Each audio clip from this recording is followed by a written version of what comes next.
and welcome back to Reading Homestuck, Pesterquest. We got Mason, Arthur, and June here today. Hello. Pesterquest. And happy 413!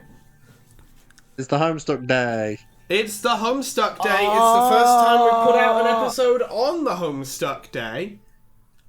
What a time to be alive. Happy 17th birthday to Homestuck. It's just 17 years old. 17 years old. 10 years since it ended.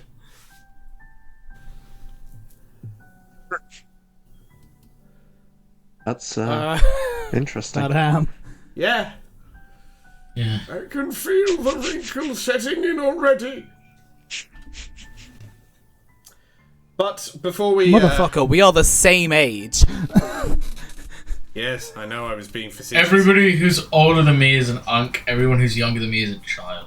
I am the only real age. The only actual respectable adult is anyone who is exactly the same age as Arthur, down to like the plank time unit. Like if you were born a micro instant before or after Arthur, you don't count. Which is really funny, because I'm only older than Arthur by 4 days. Unked.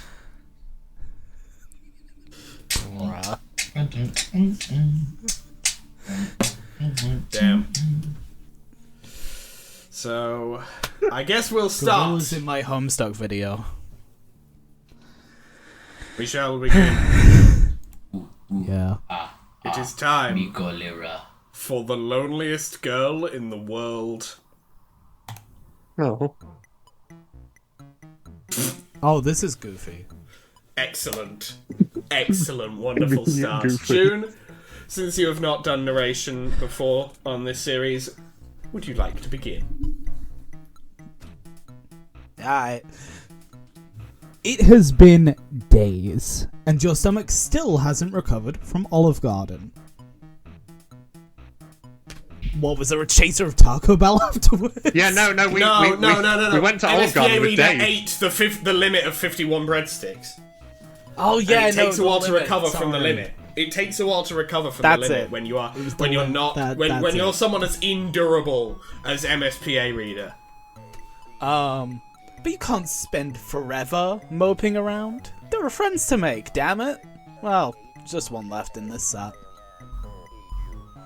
Her name is Jade Harley, and though all three of your new pals consider themselves good friends with her, they know strikingly little about her life. The most you have gleaned is that she lives on a mysterious island in the middle of the Pacific Ocean with her grandfather and some uncommon breed of dog. Their communication with her has been limited to internet messages and packages sent to a P.O. box in some podunk town called Hauntswich. I will also say, Beck will have to have been born before Arthur. Unk Omen. Unked. I'll see myself out, guys. I'll see you later. Oh, he's just gone. Fuck. Alright, my channel now. Yeah, okay. My channel now. The magic of filmmaking, What we doing, boss motherfuckers, I man? never left the room. That's crazy. Oh, too late. Because you can't hear allowed to open doors and... Yeah. That's Well, crazy. I've got the channel whatever instrument now. that We're was just invaded my ears. doing... Nah. What are we doing, boss man? Doing your mom. We do it. Your mom. I'm trying to figure out whatever brass instrument that is because it just invaded my ears. We do it. It's very prominent. It is right there, yeah. John said he would message her and see if she could provide an address, but you don't want to wait. Throwing yourself headlong into friendship has always worked for you. In at least one time. Trust the process! So, you close your eyes, think islandy thoughts, and hope it works. But something strange happens as you channel your powers. A loud bark echoes somewhere in the distance, and nuclear green energy sparks in the air around you. Oh. Oh. I'm the Hulk. That's my that's my secret, John. I'm always friendly. And then MSPA reader goes to try and stop the oncoming whatever it is, and immediately gets hit, and just gets It's an fucking run oncoming over. car, and he dies. Yeah, MSPA The reader MSP just straight up gets hit by a car and dies. He goes from the MSPA reader to the MSPH reader. Becomes a fucking strip of paper to tell if something's acid or not. You catch a split-second glimpse of a massive green sun. Green And then you sun. hit the ground on your hands and knees. The whole event kind of taken more than a second or two. I will back. say that this music so far has been very Quirk Chungus. What the You know, fuck? simultaneously, Who the I have fuck no is- idea what the fuck that means, and yet I know exactly what the fuck that means. Yeah. I don't want to speak thought that this was into Chris for a existence. second, Speaking- but- Yeah, into I was gonna existence, say that Mason. poster on the left looks like a Chris, but an animal. Also, wait, that wizard looks like Susie. Oh, My you know, God. wait, speaking of Deltarune, Oh my now that God, we're yeah. talking about it. Delta Okay, Phone, yes. so you know the song Glacier? Yes. Someone pointed out that that's playable with one hand. Do you guys know that Chris loses an arm theory? No. Oh. I think I've heard of it before, but I don't know. There's just a lot of stuff that's like some subtle hints that Chris could lose an arm. And I'm like, that's kind of fun. Glacier, one hand, Chris could lose an arm. This was just something that this was not something that I don't really engage with Deltarune outside of when I play it. Yeah. Yeah, I only look at fan art, really. But Yeah. I was just thinking for a moment, I was like, what, hold up. Chris Hold up. Gunnar loses an arm theory. Gotta throw in Glacier. throw in your own. Do we know how Thoughts the on arm it? was lost? The arm was used see if up. I- Accident. The arm Trying to was see if I can used up. find Ralsei. I mean, this see it. this game Well, came out who in knows? 2018, right? Or 2019? When did this game come out? I think so, something like that. Actually, I can check Deltarune the was page probably when out the by last then. update came out. Oh, it was April 1st, 2020 is when the final update came out. Yeah, that's I after can- Deltarune. Load more activity. Okay, I guess I can't see more activity. But it was in active development in 2019, so yeah, that's...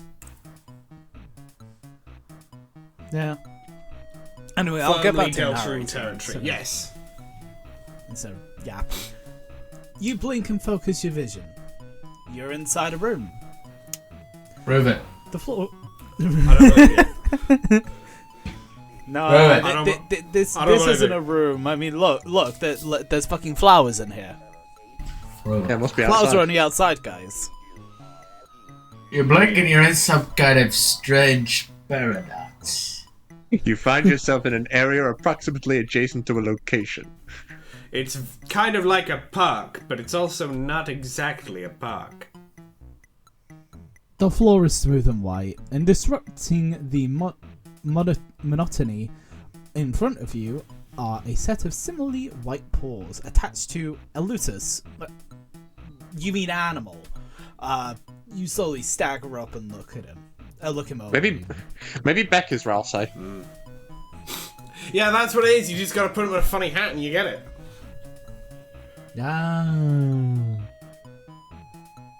This be chapter He's a 1, very I'll say. large and fluffy dog. His snout held up high. A long green tongue hangs from his open mouth as he pants lightly, and the fur around him crackles with electricity. making the fur on his back stand on end. Not really. I recognize that dog sound. Nah, Toby Fox has never been involved in a Homestuck before. It's fake news. Nah, he's never been involved in a Homestuck. Never been here before. Never been here. He's never been here before. Something about him feels so familiar to you. Familiar twice over. His fuzzy and regal form reminds you of a warmth you once knew. But those neon sparks fill your stomach with dread. At the very least, he seems friendly. He leans in and drags his rough tongue along your cheek, leaving it tingling. His tail wags swiftly back and forth, and he keeps nosing at you. He seems fascinated. Aww. Beck, down, boy. I'm going to shoot the MSPA reader with a gun. Just fucking What the switch hell? out enter me for that brief moment. Oh my God. Switch the music out for All Hell Shadow or I Am. Either Frame of them. Take your pick during editing. Fucking one. Well, you know, She's we are an already got a intruder gun. in She's her gonna house. skin him. Who the fuck are you and why shouldn't And I put your stuff him. skull on the wall? Don't bloody move. I have a serious friendship problem. Move an inch and you will. Wait, what? What does that mean? Well, the problem will be you can't make friends when you've got a bullet hole through every single piece of your body. All of them. I will go bone by bone. Just to make Is sure. the first band ending of this just gonna be fucking MSPA reader's head mounted on a wall? Because that would be fucking hilarious. Who knows? That'd Maybe. be great. That'd be funny. Just like, oops. It just says, oops. Like, small text in the bottom corner, just oops. Yeah. Anyway. It is this friendly demeanor of his that leaves you shocked when he moves aside and you find yourself staring down the barrel of a rifle. It is held aloft by a bespectacled young lady in a sensible skirt who really has no business pointing such a big fucking gun at you. You're in her house. I think she does. Okay, please don't panic and don't make any sudden moves. I've never shot a living being before, and it would make me very, very sad if I had to start now. Oh, okay, so this is happening now. Is this Jade? She doesn't sound like Jade based on what John told you. She looks more like a Gigi anyway. Or maybe a Lynn? Right, the gun. Don't get sidetracked. You slowly raise your hands in surrender and tell her to...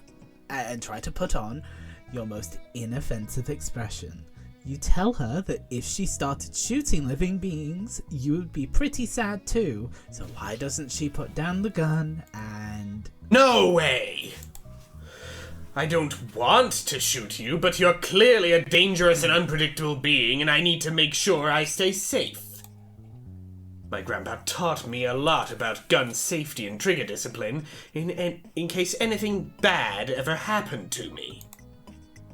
To be fair, I can't tell if her finger is on the trigger right now. I think it is.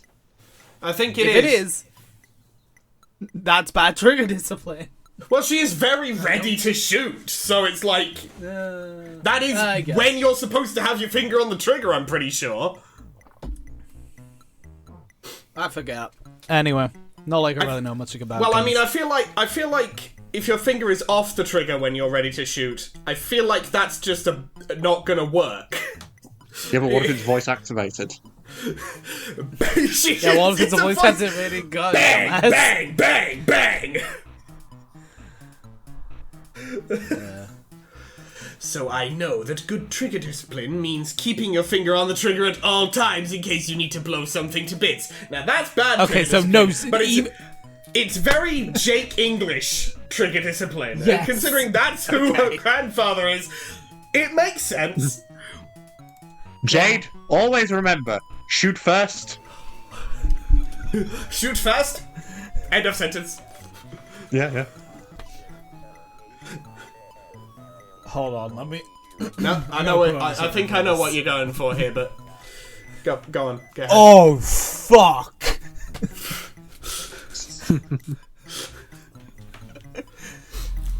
Hey, what's up, guys? Now let me make things clear to you. I'm a very clever girl, let me be and clear. you won't be able... Let me be clear. I'm a very clever girl, and you won't be able to fool me as easily as you fooled the others. It is very obvious to me what you've been doing, and I knew you would eventually show up if I waited long enough. Sure enough, John messaged me not too long ago to let me know you wanted to visit, and so I prepared myself for your arrival. You've come to interfere with our lives, and now I want to know why. God, that's the most, like, terminally online thing I've ever heard. So you had better start talking, okay? Well, to be fair, if I knew that there was some being that was talking to the three of you that could teleport, time travel apparently, and was just showing up, hey, I'm your friend now, and immediately made friends with you in a matter of like 30 minutes tops, I too would probably be rather suspicious of that individual on account of the superpowers more than anything else. Nah, that's just the beauty of the MSPA reader. That's true. Well, we're gonna see it in action over the course of this episode, one would presume. Yeah. Now, all three endings end with Jade shooting us. All of them, it's just, oops. Being shot by Jade Harley is a canon event. Yep. All of the other characters there, all of the trolls, the post-scratch, yeah, that's all an illusion. This is the end. This is the final episode. No, actually, we move on to a new guy. MSPA reader 2. Yeah, we're the Jeremy Fitzgerald of this Of the situation. this game. We're actually get just like replaced by a Fritz side Smith. piece of the whole thing. So it's a guy called the HS reader. Or something. Okay, you say. What do you want to talk about? I have seen a variety of eclectic subjects, so you can basically go on about basically anything. Wrestling, postmodern art, controversial opinions on traditional jurisprudence. Get the feeling this is an interrogation. You have really no idea what she's interrogating you over. That's a very likely story. I can put 2 and 2 together pretty easily, you know. It's 5. You've never shown up in any of my dreams before, and now none of those dreams are coming to pass. Actually, that is a good point. She is a prophet of the fucking timeline, and it's just broken now. Yeah. Not to mention that I don't even see Prospit when I go to sleep anymore. And that can only mean that you have derailed the forces of fate. You destroyed John's copy of Spurb, and somehow that changed everything. Not only could John not begin the game, none of us could, and none of the meteors hit like they were supposed to. It was like the universe changed its very fabric to bend to your evil whims. Whoa! Evil? That's a little harsh. You'll cop to stupid, but evil's way too. You're what? Pig. Oh, I have something for my anyone who can speak German. For my anyone who can speak. Uh-huh. Oh god, okay. Let me just make sure I'm just. This might be one of my favorite things I've seen recently. Wenn ich die ganze Autofahrt über überwachungsphobische Abgabe gelassen habe und Big Phil locker den Palan Terminator losschießt, mich zu schleimen. I saw. Yeah. I think the only thing I understood of that was Lokercuin. Yeah, I heard no, Terminator, I think there was Terminator in there, Big Feel. Big Feel and fucking Lokercuin. Big Phil und den Palan Terminator. Oh god. What the fuck does that mean? Would you? Can Big we get? Phil and the Palan Terminator. Do you know Oh. who? Oh yeah, Peter no, Thiel there you is? go. Yeah, sorry. Yeah, I know who Big Peter Thiel is. Feel. Und- I didn't hear the enunciate difference between an F and a th. Peter Thiel. Ah, I see. Yeah. Okay. Palantir, Terminator. Right. Okay. Der Palan Terminator. Den Palan Terminator. Lass ich mich so schleimen. I've decided MSPA Reader has decided to just say all of this out loud before. Don't play dumb with me!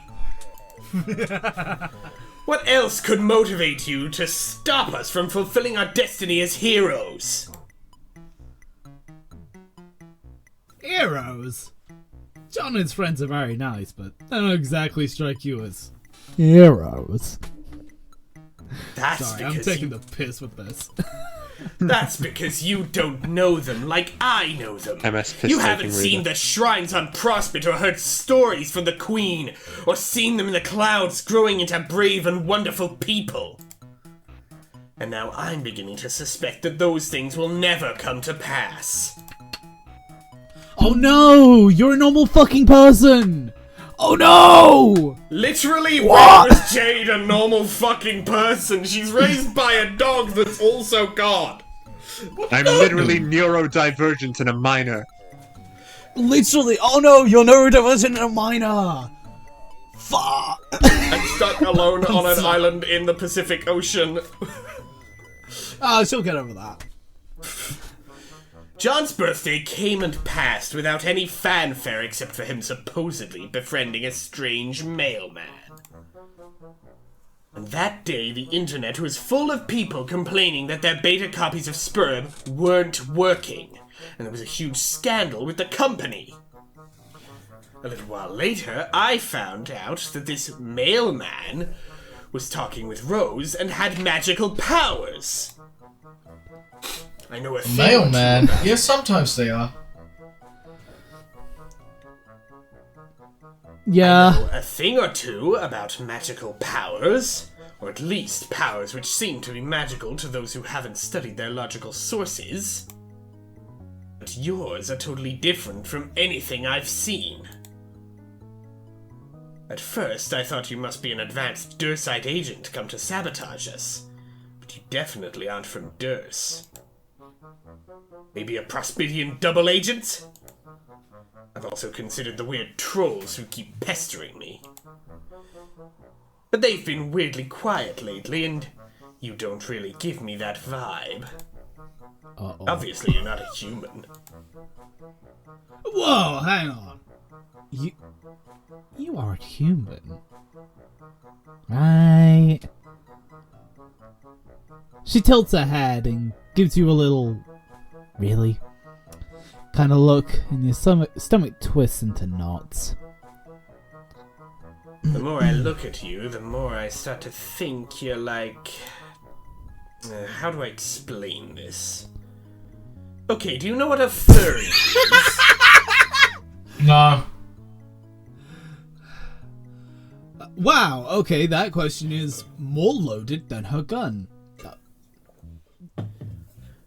Yes? Alright, so a lot of artists I follow do YCH Your commissions. character here. And your character here commissions, and you remind me of one of those. Does that make sense?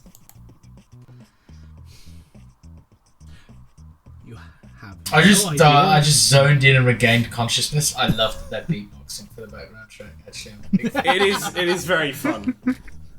Yeah. I'm a big fan. You have no idea what your character here is. You cautiously ask her. stands for your character here. I feel like we should have been reading the acronym as an acronym Bravo. and not replacing it I with didn't the realize word. she was gonna say In it. order to make it, I didn't realize. in I'm order here to to make it educate actually you. go. Maybe I feel Please like you be should have quiet been while the saying the teacher is words that were talking. actually in the text box and not making up words that weren't in the text box, but that the words in the text box represented. Don't sharpen your I'm pencil while the sorry teacher for is knowing talking. what a thing is. Forgive me for such Those a who. Next time, put your hand up if you know the answer. Basically, an artist will draw a pose or scenario, Bah. but instead of putting an actual character, they will leave a blank outline, like a mannequin. You pay them to put your own character there. When I look at you, I feel like I'm looking at one of those blank spaces. My intuition doesn't tell me anything about you, and you've never shown up in my dreams. You're like my best friend Beck over here. The MSPA reader is wild mentally going to card. cut. The MSPA reader is mentally going to cut off from when she says, "You're like my best friend," and just consider that a victory. My intuition doesn't tell me anything about you, and you've never shown up in my dreams. You're like my best friend Beck.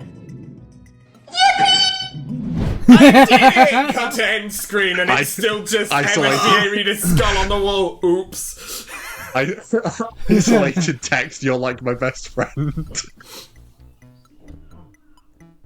I wish they'd do a fake out win screen. Yeah. Yeah, we've never had that. A complete wild card. Something I can't figure out. I mean, we did with... Kind of briefly we had one with, fucking Basem and Baisley. Well, I It's mean, just- like... Oh yeah, no, they like, did not- do that, but Yeah, they it did also do that. glitched and didn't work properly. Yeah, it, like, ended the music forever or some shit.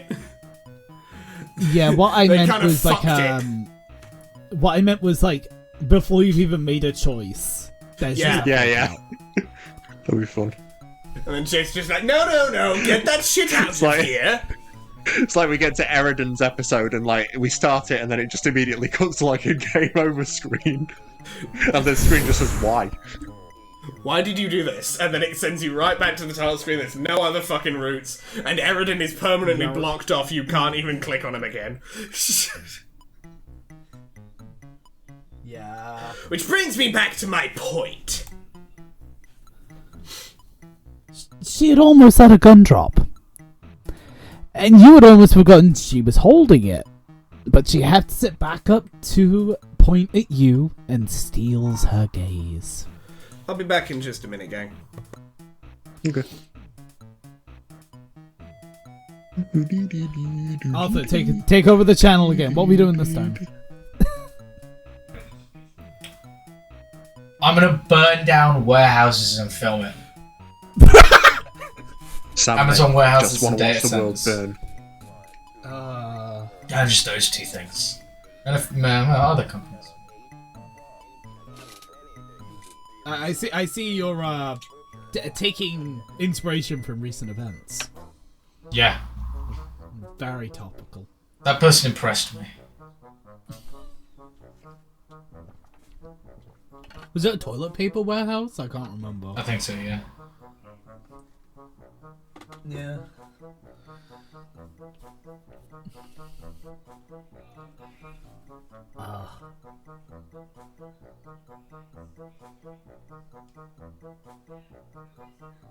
This music is... Very goofy. It reminds me of, like... There was this video I watched, like, years ago of this guy, I think it was a Vine, actually, where he just, like, followed this, like, larger dude around, but he had a trombone, and he just kept going... Oh. And that's what, Rude. like, the like, trombone break Yeah, yeah, in yeah. this reminds me of. Is it a trombone or is it a tuba? I don't think it's powerful enough to be a tuba. No, it's a trombone, I'm pretty sure. Or it's some kind of horn. It is, yeah, but it's very prominent. Just in the mix. Methinks it's a trombone. I could be wrong, I'm back. but methinks it's a trombone. Hello. Fun's over, guys. Fun's over. Back to work. Yes, it's back to full serious times. This has been a very serious series for the last 5 years. Back to work. Trust. Back It's to work. so serious. Get back to fucking work. Get back on the clock. You know, He cracks the whip. This is the the MSPA reader's situation right now is very relatable for all three of us. I have a gun to all And of we their know heads. who's voicing Jade. That's all I'm saying. I have a gun to my all of their God. heads, but it's fine because we make entertaining content. That's how it works in the real world. If people make things that people like, they can do whatever they want. Stares into screen. There's into screen. Are you gonna? Anyway. there we go. Yeah, sorry, I just a long pause after discussing the state of the world. You are going to tell me why you came here and did what you did. And then you're going to help fix it.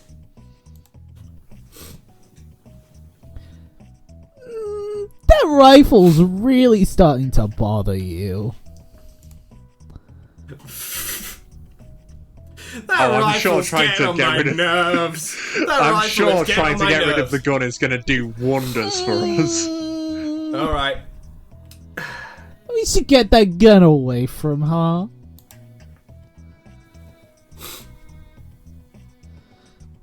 You can't let a good opportunity slip between your fingers again.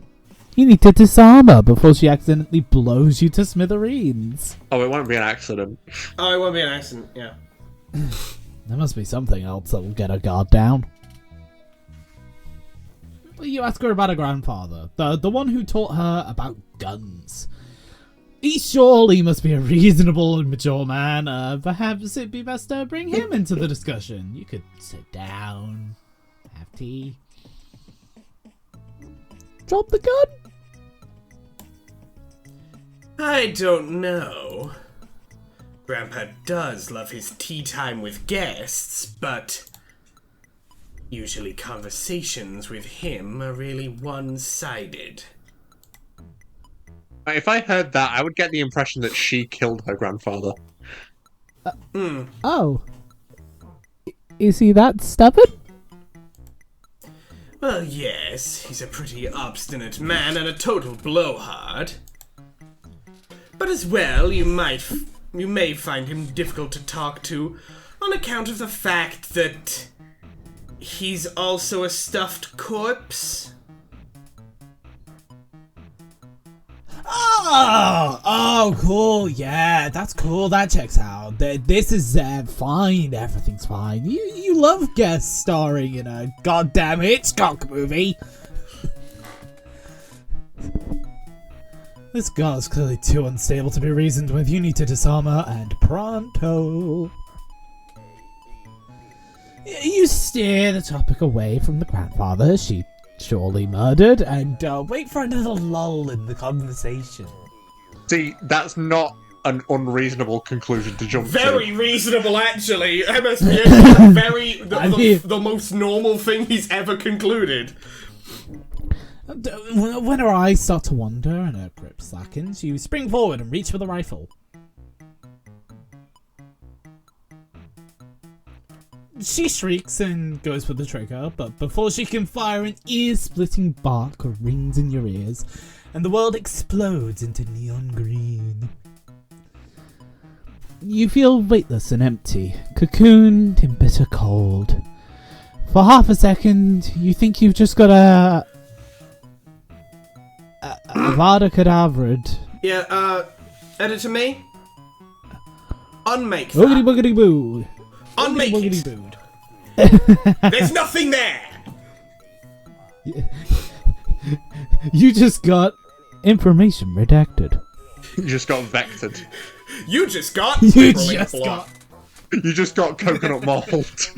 Bum, bum, bum, You bum, just- You just got coconut mauled. Saying this really referring to the coconut mauled.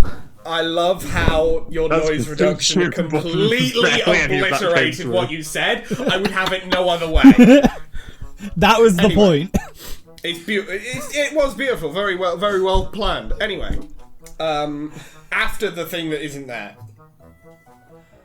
But you glance around and see the stars. An iridescent light show twinkling all around you, painting the vast expanse with beaded glimmers.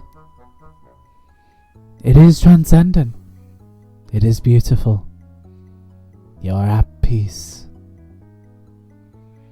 Or maybe that's just the asphyxiation talking.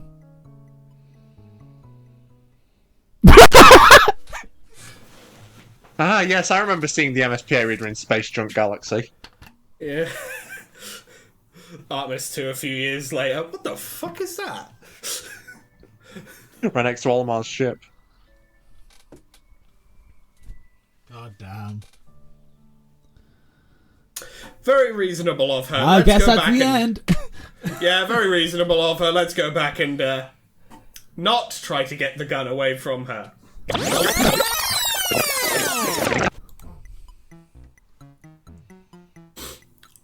Stay calm. Stay calm and explain. yourself.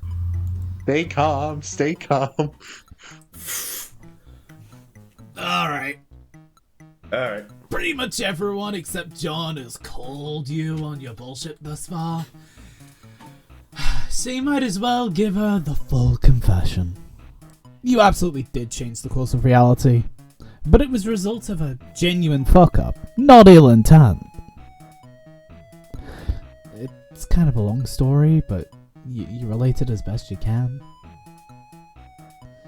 Your strange lack of memory, an encounter with a bizarre and magical artifact, the way you blundered into John's life and destroyed his mail as a result of your highly relatable social anxiety.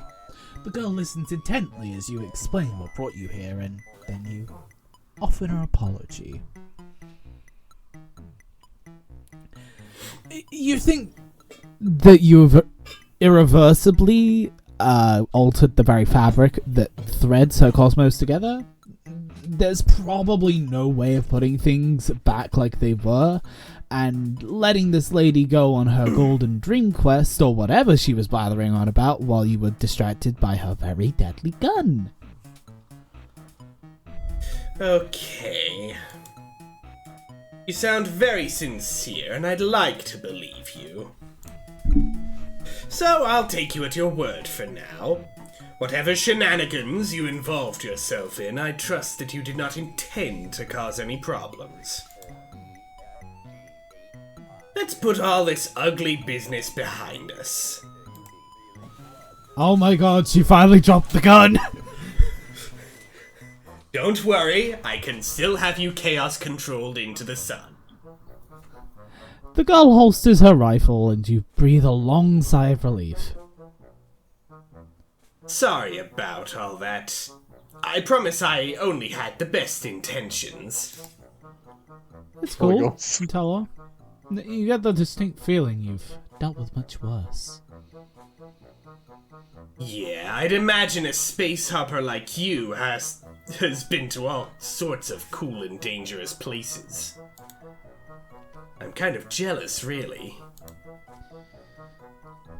But anyway, we never properly introduced ourselves.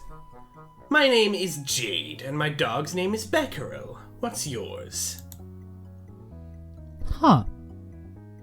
You know, you think this is the first time you've ever been asked for your name? Ever? You almost forgot you had one. My name is Michael. My name is David. My name is no. It's like we My go. name is Edwin. Okay. No, here's the brilliant idea. It basically just sounds like all of us went for 4 different stupid bits all at the same time, and the words just pile out of MSPA readers' mouth. My name is David Edwin, Michael with a B.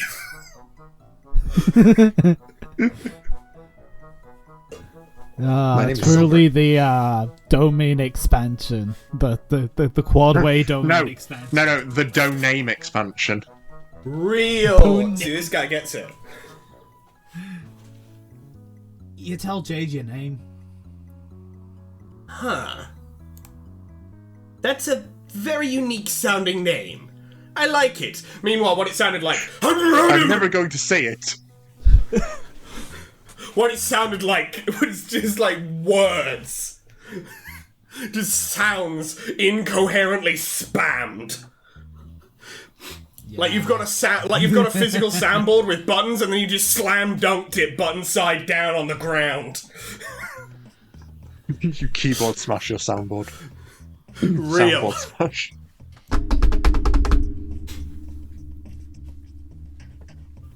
You tell Jade that you like her name too, and she beams at you. Thank you. I'm so glad my grandpa gave me this name. It's so pretty and fairly unique and just very likable. Anyway, why don't I show you around? Three people called Jade, but okay.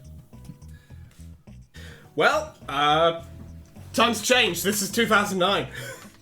She doesn't know. Okay. She was given that name in the 90s. Who fucking knows? Who fucking knows what happened? With naming schemes between these times. Alright. Anyway, why don't I show you around? I can give you a tour of the house and we can get to know each other a little better.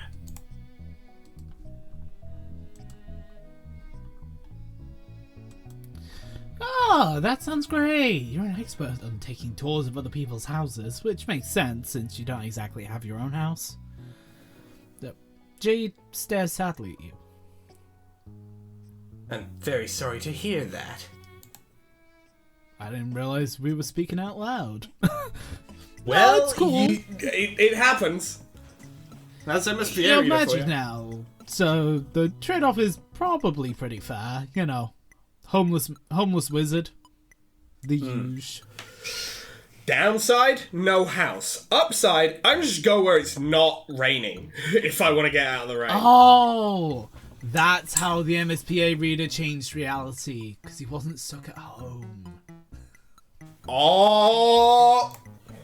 Can't Right. be home stuck if there is no home. Miss Pierre Right. pointing at head. Homeless stuck. All of this again being said out loud. Right. Yeah. Well, this is of course my room. As you can see, I have a ton of pretty posters. This is my favorite. It was a gift from Dave, and I love it to pieces, even though it's honestly pretty dumb looking. But that's the point. I assume, of course, our goats over on the right-hand side. Yeah. Yep. Yeah. She gestures to a Perfect. poster of Dave's webcomic, guys, with animal attributes scribbled onto them. Most of the other posters also feature anthropomorphic fauna, drawn with significantly more finesse. It all gives you a very furry vibe. But not in a bad way, kind of, right? Oops, said that out loud again. Her lips twitch in irritation, and it occurs to you that people are probably constantly either clowning on her for liking furry stuff, or reassuring her that they aren't about to clown on her for liking furry stuff. Well, I don't actually dress up in suits or any of that nonsense. But I really love animals, and I think it's fun to imagine what it would be like to be one. Which is why I made my... which is why I own so many animal toys. Like the Manthro chaps, who are very silly but dignified fellows who are part animal and part Victorian-era gentle, sir. Watch that anime. Jade gestures to a pile in the corner, heaped high with plushies and dolls of all sorts. Many of them look like man/animal abominations with curly mustaches, and others feature bright and puffy squid-like creatures. Oh, and these are my squiddles. They're based off of a cartoon show. Rose says it's a bad show, but I don't believe her. Jade fishes through the toy pile and retrieves a dark bluish black toy. This one is Inkabelle. She's my favorite. In one episode, she gets lost in the murky brine swallows and spends years completely alone, lost without any of her friends. But in the end, her friend Podlight tracks her down and saves her. Oh no. It seems It's so almost bleak. like that's kind of what happens to her in the story. Oh no. Oh no. She's traumatized. Oh, no. This one's my favourite. Reminds me of the trauma I'm never going to experience. And it also vaguely reminds me of the trauma I've been building up for years that I'm never going to address. It seemed so bleak the first time I watched it that I literally cried, but I realized in the end that it was a very poignant tale. Jade smiles wistfully down at the plushie in her hand. She glances from it to another one of the Squiddle dolls, and her expression tightens. She squeezes the doll a little too hard, causing a horrendous pitchy squeak. I guess in retrospect it was pretty silly though. I mean, it was just a kid's show. Of course, there was going to be a happy ending. That's how those always work, right? Jade's still smiling as she tosses the doll onto her bed. But she puts so much force into the throw that it goes careening off the edge with a wheeze. You hear it plop onto the floor and magnetize itself to another Squiddle. Its voice box lets out a weak little "Yay! Yippee! Yippee!" Ah!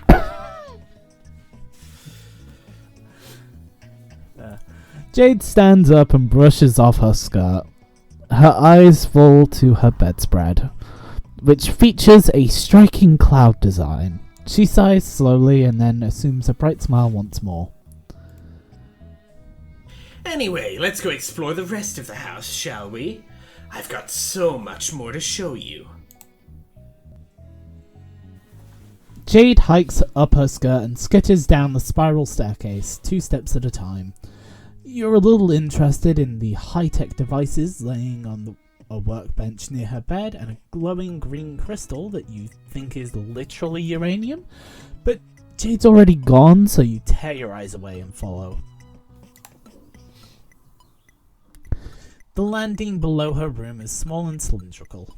Features only a grey closet-looking device and a platform on the floor. And it looks exactly the same as her room, apparently. Yeah. My room is at the top of a tower, but this transportalizer will take us to the garden quick and easy. She hops on and disappears in a flash of green light. You're a little nonplussed, but you seem weirder. You step onto the platform, hearing a light click beneath your feet, and in an instant, you're standing in a lush garden atrium, even. I mean, there's a lot of green in it. Some of it's green. There's a good bit of Yeah. There's a decent amount of green. green. There are exotic solid plants as green far as the eye proportion. can see, ranging from psychedelic floral arrangements to tropical fronds to fruits and vegetables. Tall windows blanket the walls and allow sunlight to stream in. And said windows are coated in a steamy mist. You feel like you just got clotheslined by a rainforest. It's beautiful, right? Jade opens her arms and spins around, gesturing to her various gardening stations. You nod, it really is. Looks a lot nicer than it did in the comic. From what I remember of it. Gardening is another one of my favorite hobbies. It's a great way to get your hands dirty and do some real work. And the end result is really vibrant and beautiful. Jade waves her rough and calloused hands at you, and then strokes her fingers along a pinkish petal of an anemone, and hums a little tune towards it. One of its leaves seems to curl towards her touch. When Jade pulls away, she skips towards one of the windows and motions for you to follow her. It's a beautiful island vista that awaits your gaze. To your left is a towering mountain that might just be a volcano, and ahead of you is a small bay filled with giant lily pads and an old mossy temple. Beyond the island, the sea stretches out to a shimmering horizon. Past that boundary line, an entire world awaits, ever out of reach. This is my home. This entire island belongs to just me, Beck, and my grandpa. It's a very peaceful place. The greenery is so lovely, and the bay is very fun to take a dip in. There's some mysterious ruins down there, too. I've always been very curious about them, but Beck won't let me visit them. I guess he thinks they're too dangerous. Grandpa's been in there plenty of times before, though. Could her grandfather give her a supervised tour? Oh, Grandpa doesn't really move much anymore. He spends all his time having tea parties in the foyer, lol. He's quite old, though. You could say that. Jade wanders away from that window and towards another one, whose view is exclusively centered on the rolling blue. She presses a hand against the misty pane and sighs. You know, Dave talks a lot about coming to visit me here. I mean, all my friends do, but Dave especially. In his usual Davey way, of course, which means making lots of jokes and not sounding very serious about it. Yeah, I'm itching to put on my safari hat and come traipsing down to Doom Death Archipelago and get my ass murdered by Infinidog, the Eldritch Retriever. Stuff like that. I know he really means it, though. He wants to see me just like I want to see him. But it's just wishful thinking. He doesn't know where this island is. Even I don't know where it is. All deliveries here go through some company P.O. box my grandpa set up before he died. And it's not marked on any maps. This is a special island with all kinds of important secrets on it, I guess. Or it was special. I was special. Not anymore! Now I'm just a regular girl stuck alone on this dumb island for the rest of my stupid life! Whoa. That's Jade if she's feeling alright. Yes, I'm totally fine. Just peachy, thanks for asking. She's totally like back turn. She's gonna fucking jump. MSPA reader can't see it, but just below the frame, she's clenching her fingers so hard, like she's almost doing the Bardock drawing blood kind of thing. She moves her hand behind her back, clicks her fingers, Beck teleports downstairs, and then just sends us to space. Come on, let's keep up with the tour. No time for dilly-dallying. I want to move on immediately. Let me repress my emotions forever. My grandpa's collection rooms are up next. The first one is full of his big game hunting trophies. Never shoot an innocent animal, and I think the trophies are pretty hideous. But I do have to admire his great work stuffing them, I guess. It is really hard to properly stuff and mount something, trust me. And he has some cooler stuff on the lower floors, like those badass knight statues. Or these, faded blue portraits of pretty ladies? Okay, I'm gonna be honest, most of my grandpa's collection stinks. But I think what is important is what it all represents to him. He's been on all sorts of incredible, amazing adventures, and he has this huge array of interesting things to show for it. You tell Jade that her grandfather sounds like a hell of a guy. Oh my god, he's Chunky Kong. He sure is. He's Chunky Kong. Jake when I was- Chunky Holly Kong. He may be slow, he We can can't workshop jump it. high. There's a while until the But Jake Jake episode. We Harley can workshop is one that. hell of a guy. Back when I was little, he used to go on trips all over the world and come back with so many interesting stories and new souvenirs. I'm so odd, and I guess a little jealous too. Sometimes he'd be gone for days or even weeks at a time.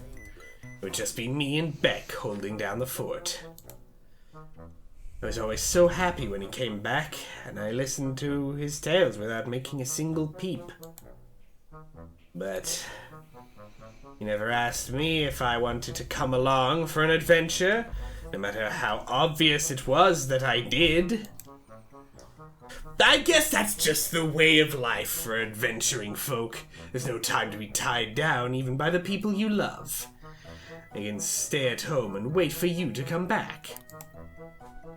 That's how it was for my grandpa, at least. What about you? You're an adventurer too. You've visited all my friends, and you've surely been to other awesome spots around the globe. So, I bet you've left someone waiting for you too, haven't you? Frost floods your veins and nestles into your heart with burning chill. For reasons you don't quite understand. Jade tilts her head and bores into you with wide, curious eyes. One of her hands is balled up into a fist, and both of them are trembling as she watches you. I'm gonna punch you through a fucking window if you don't answer me. Answer my question. Jeez, you're gonna have to coach another kid through parental issues, aren't you? You swallow down your sudden anxiety, force a smile, and remind Jade that you're suffering amnesia. Oh, damn, we're both Shadow the Hedgehog! Oh, right. Well, I guess it's just this feeling I get, you know? I have great intuition.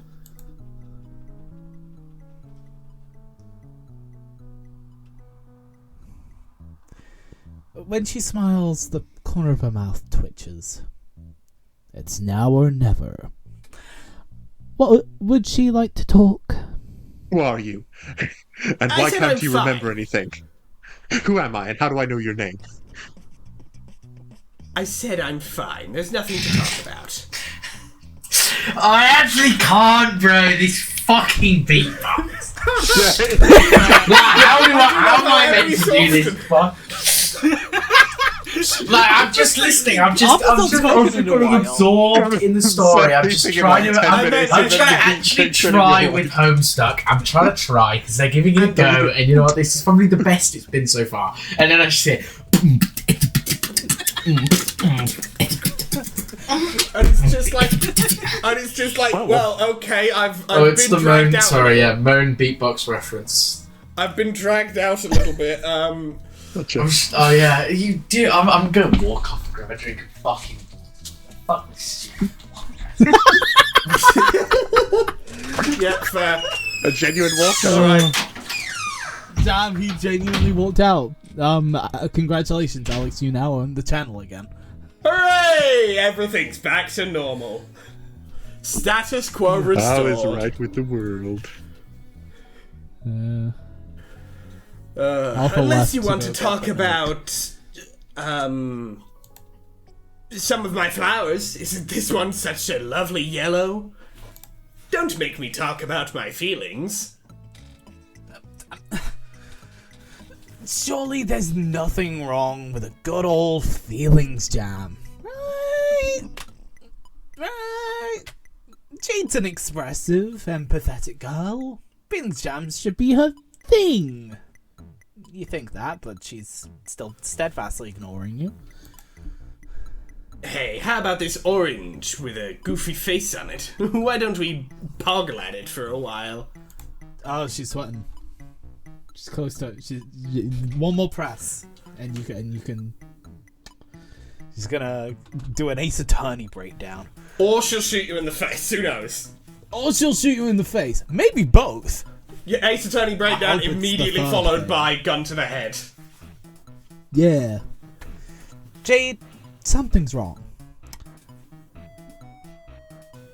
You need to talk this out. That's what you do. You're a talker. So why don't you two... Oh my god, just shut up, please! Just shut your stupid fucking mouth! Of course something is wrong, and that something is you!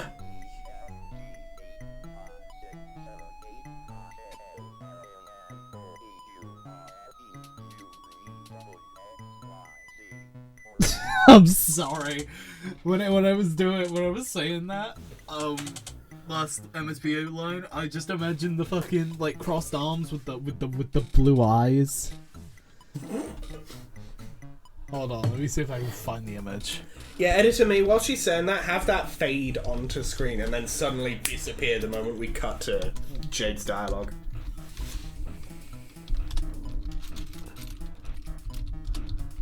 In the meantime, we can sit around waiting for the beatbox to start again. So Arthur can come back in and crash out. Okay, I found it.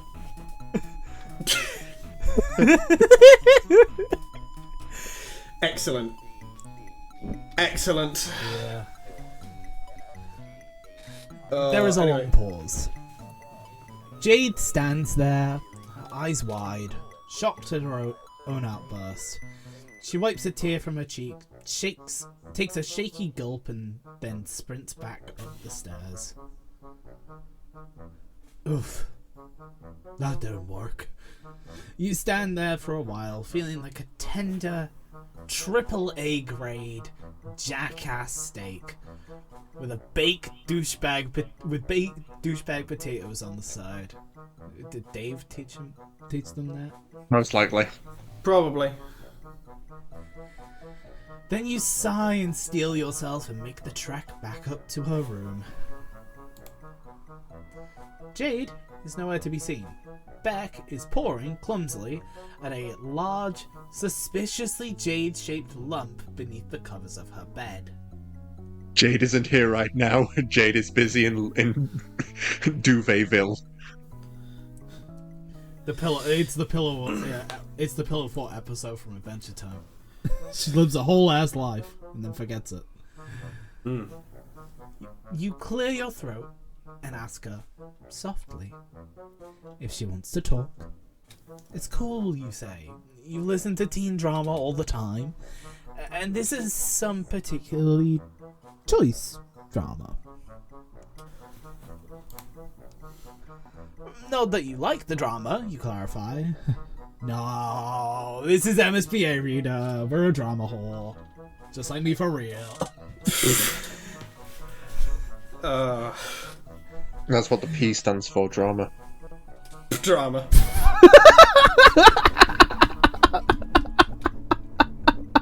I wasn't expecting that. Congratulations, Mason. You fucking win. Excellent work. Just flips P upside down. Yeah. No, that's a B. That's the joke. That's the second joke. I'm just taking it at this point. You gotta give it a spin. There's the B. If you take a There it is. If you take a P and you just like, If you rotate it 180 degrees, you get. But if a you bit, turn it a D. upside, But if you turn it upside down, you just get a D. Oh, Because it's yeah, wrong axis of rotation here. Editor me, demonstrate. The mirror dimension where I'm in control. Ooh. Oh. Anyway. You just exist in the periphery of it. Constantly. You're a drama magnet.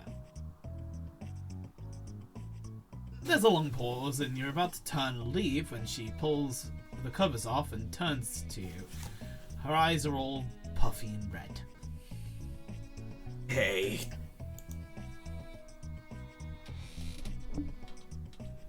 Hand on shoulder. Yeah. Thank you. That's a 13-year-old. It's a 12-year-old actually. My bad. Not even 13. I'm pretty sure. I don't remember what side of John's birthday hers is on. I don't remember either. Whatever. I was just being funny. It's just the reference. It's This just a is reference. what the reference- Calm down. It was just a reference. It was just a reference. You calm down, motherfucker. It was a reference. Again, love this very like emotionally like slow, emotionally like relatively serious moment. Meanwhile, background. Meanwhile, me and Jude, it's just a reference. It's a reference. You go the fuck on. I'm sorry I yelled at you. It's not really your fault. I mean, it kind of is, but you didn't know you were messing anything up. It's not fair for me to be pissed at you. It's just... none of this is fair at all! Yeah, that sounds like life, alright. You sit down on the bed and tell her to vent about it. It's okay. You can take it. No, I'm not sus. Okay, also I don't know what you referenced with that sus word. I don't know, it's 2009. Among Us hasn't been invented yet. No, she saw it in the she saw it. Evan's in the POV makes a clouds. sus She reference just saw and then, it. No, just, it's hits this pose. No, it's just like, I'm imagining Clouds of Prospect. It's the fucking Clouds of Prospect. Jade just looks up one time and just, what the fuck is that? And it's just Among Us. For no reason. Anyway. Have you ever spent your whole life waiting for something to happen and then it didn't? Rolled the wrong way. Well, your memory is pretty fuzzy right now, so you can't say that you have, but you think you understand a similar sense of yearning. Good God, you have yearned. Just like me for real. Yearning's a good word for it, yeah. Let me try and explain. When I went to sleep, I would see this beautiful golden kingdom called Prospect, and hang out with the people there. I'd wake up with these fuzzy, half-remembered feelings of happiness and visions of the future swirling around in my head. It was nice. It was a good life. But there was this very lonely feeling that I couldn't make go away no matter what I did. I would always tell myself, soon, Jade. Soon it'll all change. You'll get to travel to Prospect in your waking hours. You'll meet your friends in person. You'll finally begin to live, like really live. I waited days, months, years for the day to finally arrive, and then it never came. I was so sure that it would come on John's birthday. All of my dreams told me so. All the signs were there, but it just didn't happen. Now I don't know what to do with myself. I was able to ignore the lonely feeling because I knew that it would disappear one day, and now that day has slipped me by, and it's like all those years are catching up and crashing down on me at once, and I feel so small and helpless and sad. Like the loneliest girl in the world. Title drop. Whoa. I don't want to put this all on you. It wouldn't be very nice, but it's just... It's not fair! Jade vaults from her bed and stamps her foot on the ground. Hard. Her face is flushed and streaked with tears and snot. She looks awful, frankly. Like someone who's been holding it all in for far too long. Beck gets up and starts licking at her cheeks. And she holds him off until she can wipe her face on her sleeve. Thanks, Beck. At least I've got you for a best friend, right? Jade settles back onto the bed, stroking Beck's fur softly. I have a lot of complicated feelings about all this, I guess. So complicated and painful that I'd rather just pretend everything's okay. But now I can't pretend anymore. Do you hear beatboxing? That really seems like it really undercuts the emotional weight of what we're doing right now. It's like Dave is right here with me, and yet he isn't. Which is kind of part of the problem. And these feelings are all that's left. I hate feeling so glum. I hate sitting around being all sad and useless. It's stupid and pointless and a waste of my fucking energy. And it's not who I am, and I'm just dumping it all on you. I'm sorry, I really am. My name is Jade Harley. I've spent my entire life in this tower. I've never even met my friends in real life.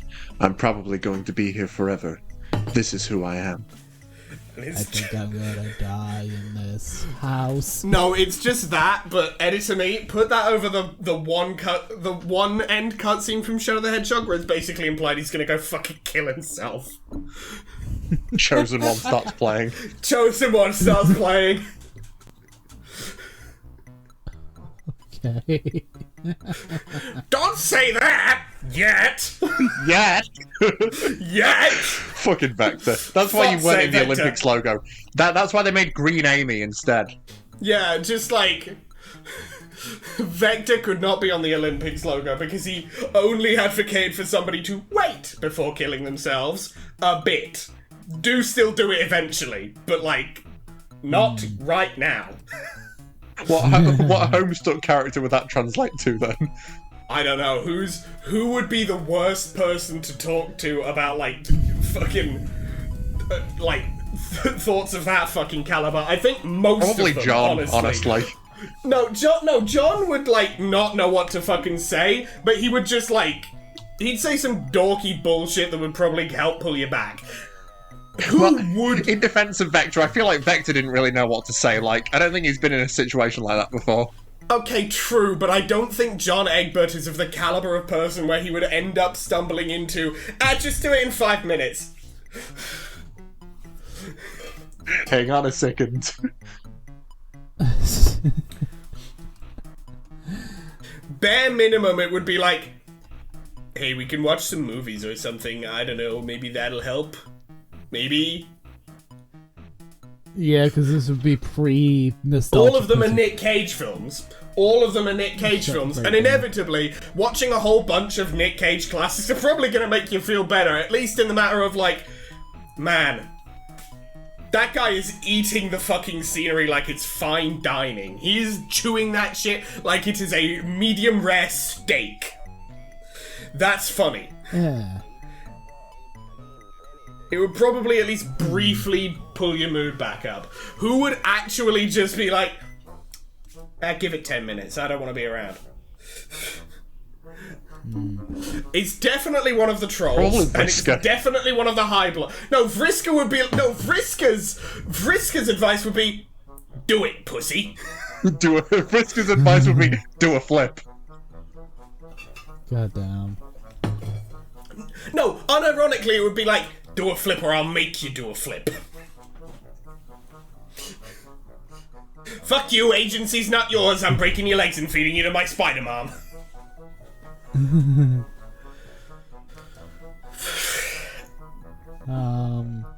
Anyway, fucking narration.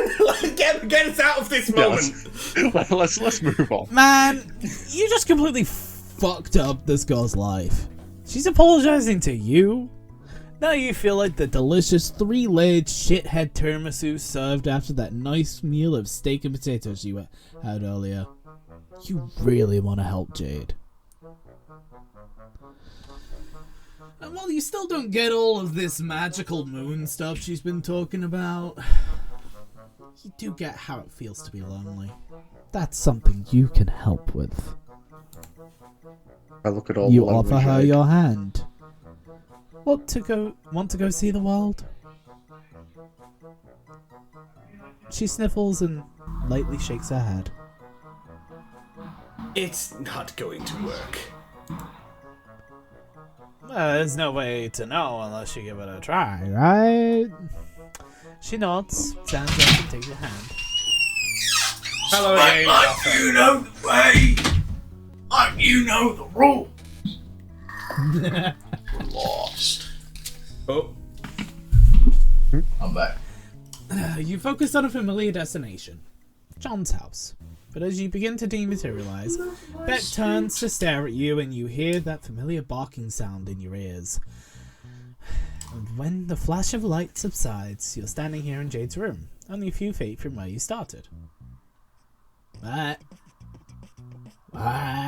see, Fuck I it, told fuck you. nah, I came back to the beatbox. I hate this shit. They got me. I like literally. I was out for like probably a whole music loop because I had like a glass of Two, wine. I I think. took all my friends. Couple So, of you know, minutes, it's like really nice and it's It feels like something's really badly undercutting the emotional weight of what we're doing. gonna carry that weight. Imagine if that's how Cowboy Bebop ended. Like you're gonna carry that weight. I think Cowboy Bebop. Every It's called Cowboy Beatbox. Yeah.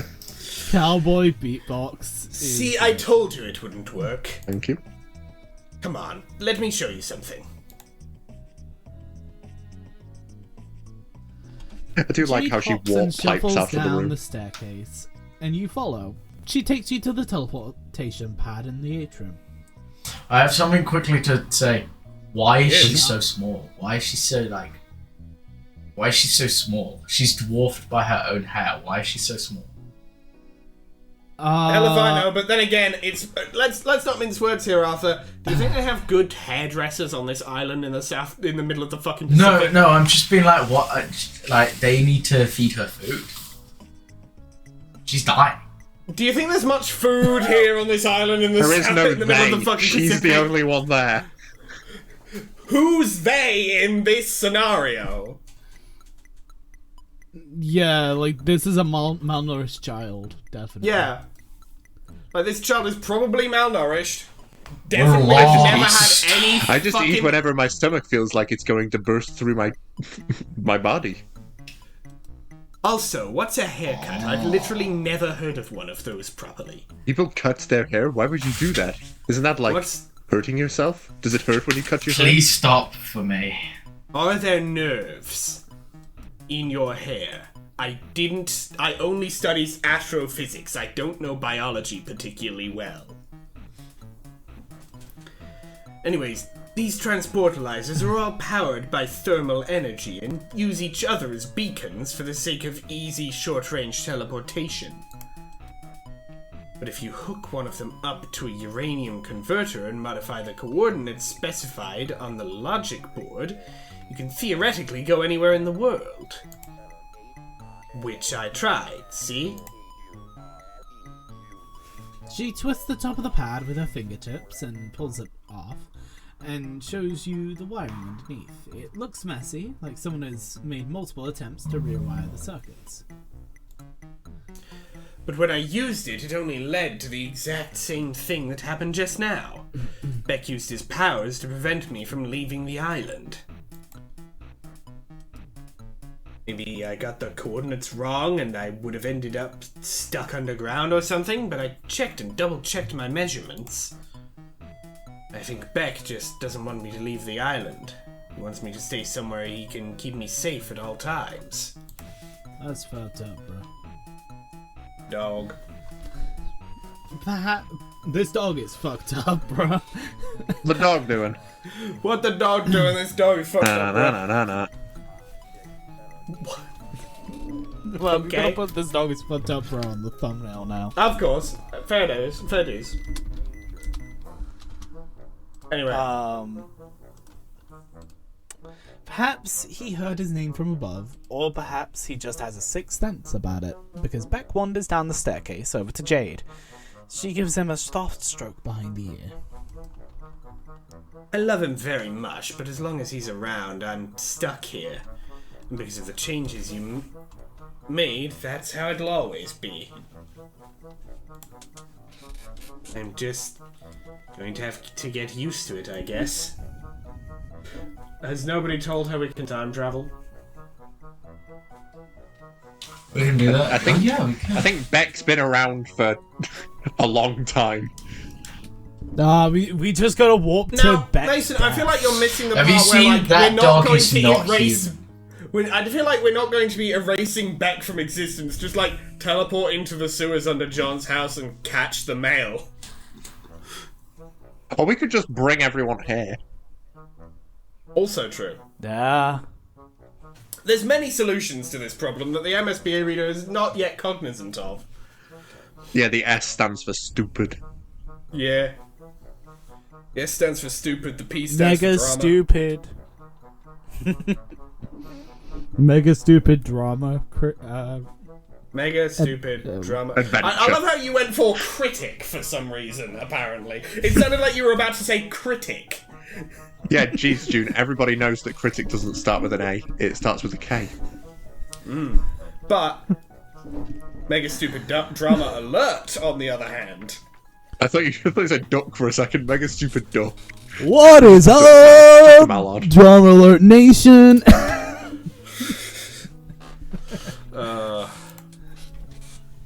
Nah, I'm kidding. He doesn't do that anymore.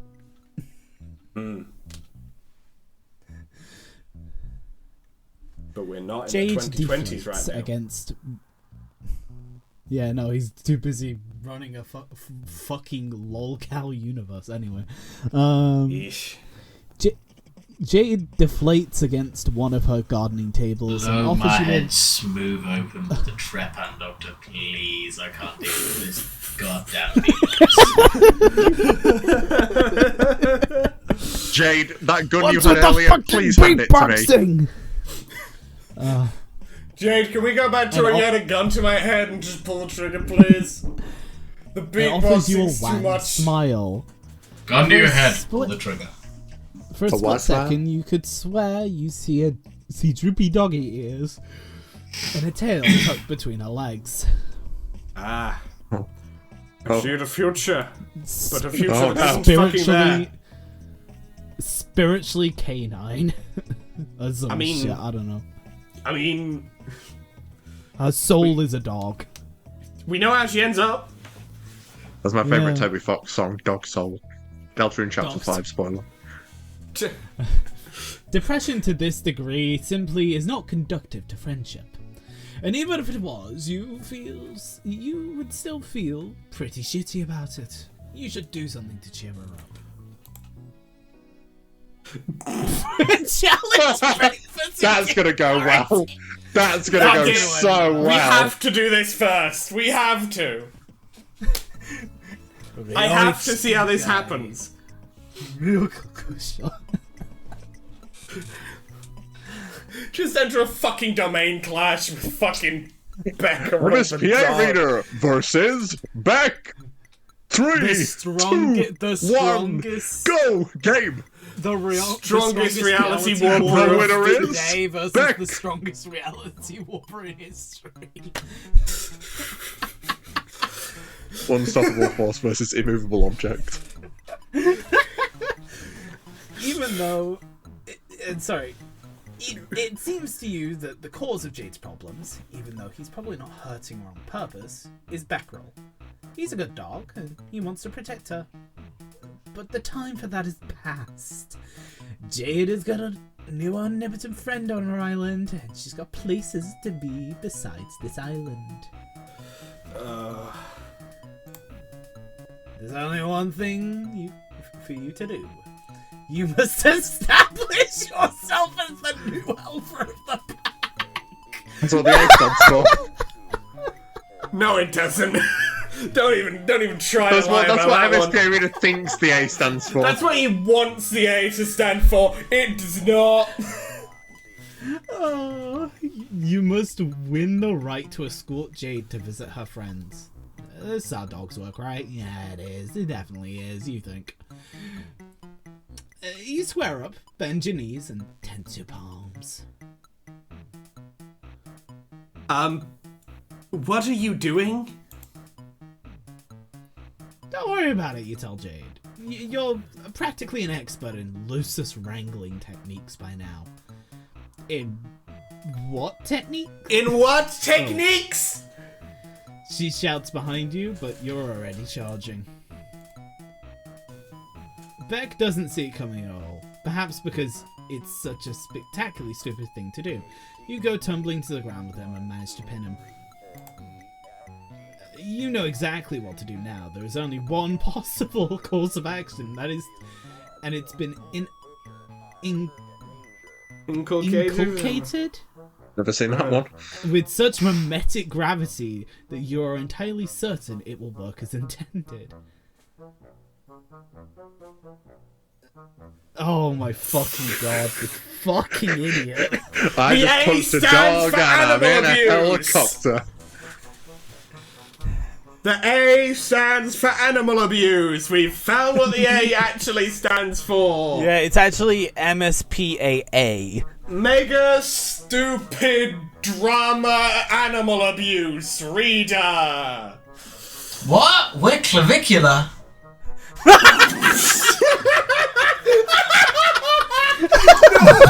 only thing that's wrong about that is I don't know if he fucking reads. I doubt it. Way to bring it home, Arthur. Oh, we did it, everybody. We brought it all. We all brought it all So guys, all we did together in a neat little bow.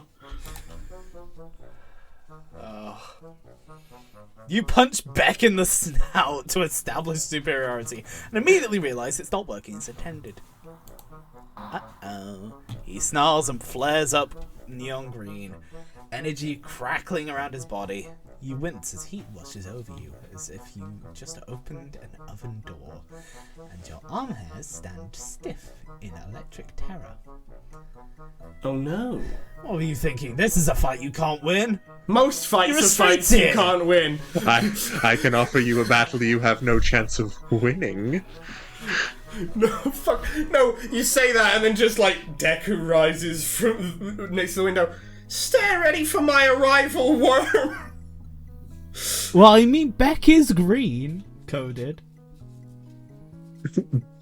Beku. Yeah, he doesn't need to do that shit. He doesn't need to do any of the special shit. He just bite. He's just a full dog. It doesn't matter. Beck lunges at you and sinks his fangs into you. You yelp, pain splitting your sight, radioactive fire roaring up your arm. You yank yourself away and instinctively try to teleport, but as you disappear, Beck's teeth catch your shoulder and hold on tight. The two of you go hurtling through the nothingness, and you're pretty sure you've left blood splatters on some meta-narrative construct, like a website scroll bar or the RenP debug screen or some shit. Look at the top corner. Image, get me out of here, not found. God damn. Nah, tank that.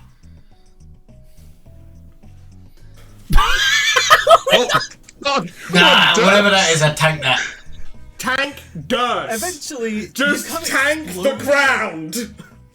I tank that. Eventually, you come exploding back into cannon and bounce off a purple spire with an ungainly smack, dislodging Beck in the process.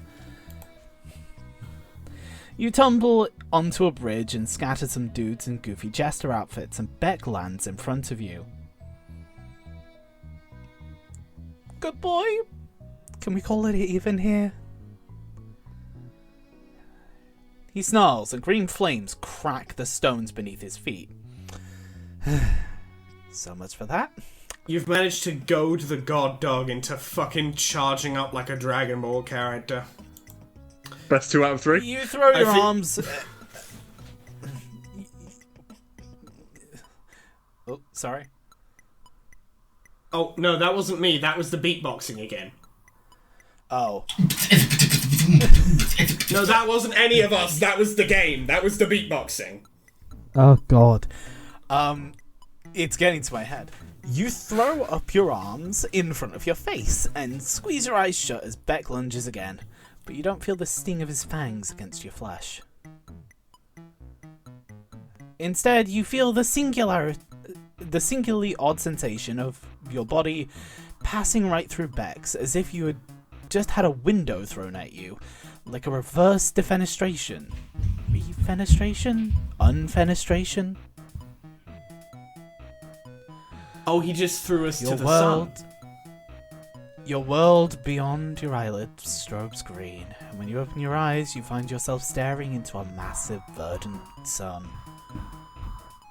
You think that when Beck went in for the kill, you must have phased through him as his powers surged.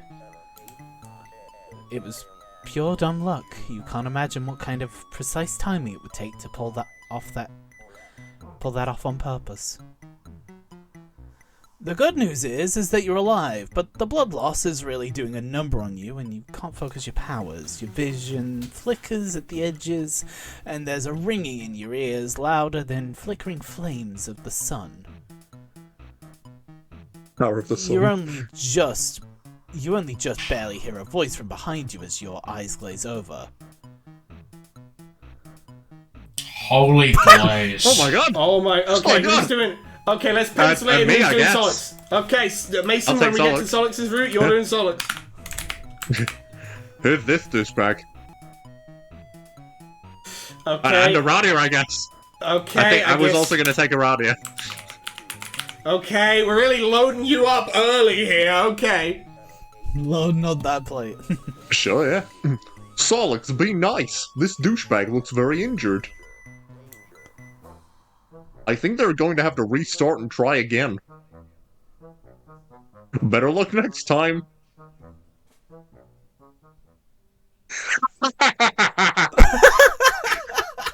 You seeing this shit, Solix? No, I can't see anything. I'm blind. Oh yeah. Oh, sorry. Meanwhile, MSPA Reno is getting like the fucking Cooler's revenge treatment of being flung into the sun. Jesus. The power of the sun in the palm of my hand.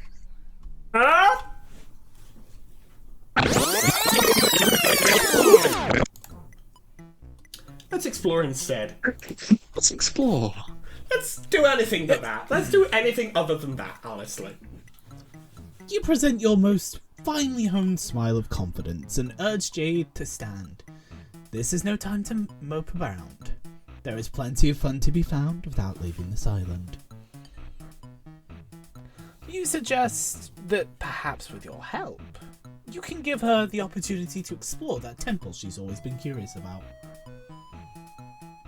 Really? That'd be super fun. But what about Beck? Oh, there's nothing to worry about there. You just had a genie's plan, you tell her. You tell her to just head on over to the temple and you'll take care of the rest. Okay, if you say so. But please don't do anything to hurt Beck, okay? I love him to bits. Well, I feel like we won't be doing that again.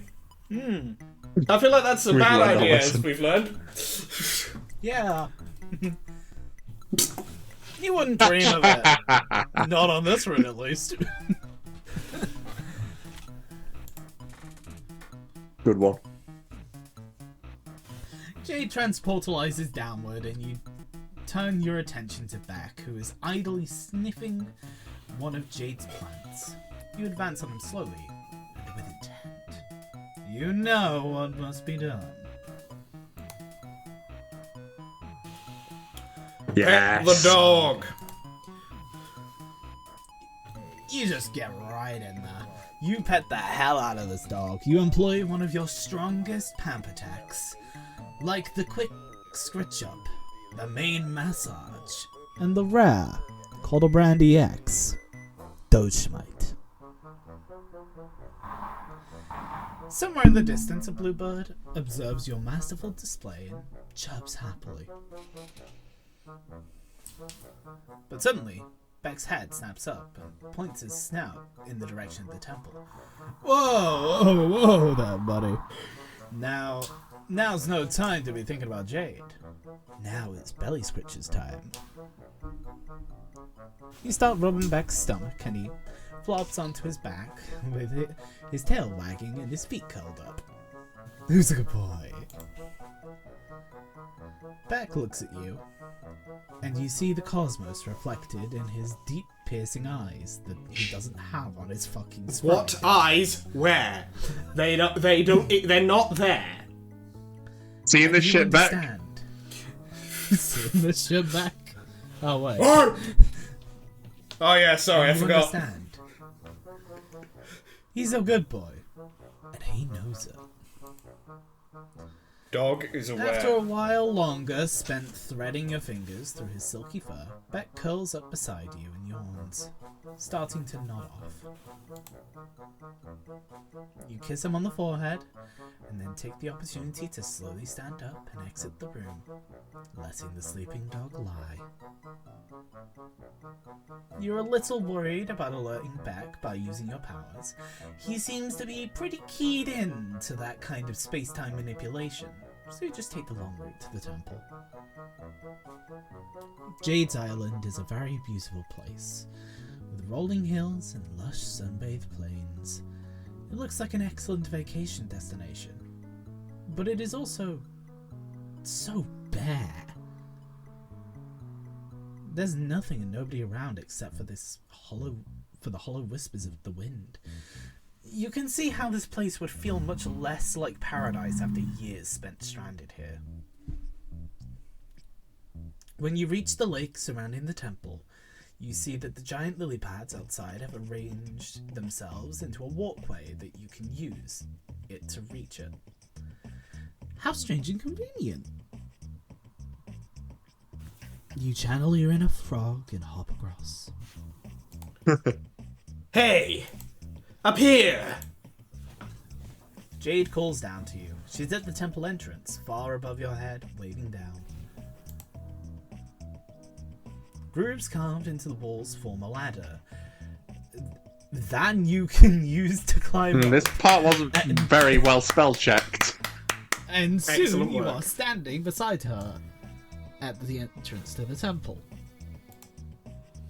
A huge imposing archway marks the ingress between the sunny island and the dark interior of the ruin. From within, you can see a faint yellow-green glow that seems to come from runes carved into the walls. Spooky.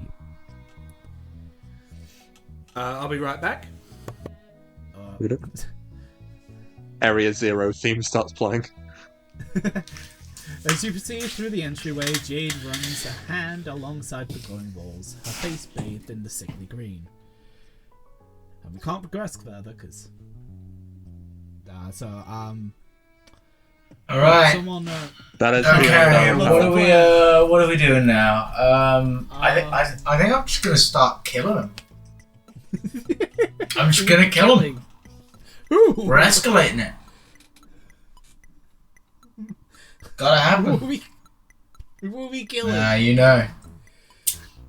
Yeah, it's true. I don't know. Peter Back Thiel and and the Palin Terminator coming to me. Beck and Solux be like, got a feeling. Ooh. I assume this shit's gonna get cut, and if it doesn't, that's fucking hilarious. Who knows? Who knows? Who knows? Alex is gone. Quick. Editor Alex. Alex is gone. I'm going to get another small amount of wine. He's on the one. He's gonna. Editor Alex, just start spreading images, random images on the screen. Just like go into anything that you've got in your like random recent saved folder, images whatever. folder. Yeah, or I'll send you random images. And you can just put them there. We'll know. Quick turnaround for this one, but you know. This one, we'll never know. This Alex, he'll never know. Hello? What will I never know? Uh-oh. Well, Nothing. that's the thing. You'll never know. That's the thing, you'll never know. But Editor Me will know. Yeah. That's the point. And presumably Editor Me will be laughing at current me like the prick he is. Anyway. Naturally. Yeah, of course. As you proceed... Oh, wait, I already read that. You already did, yeah. Yeah. I already did that. We'll count the one that happened, while I was gone.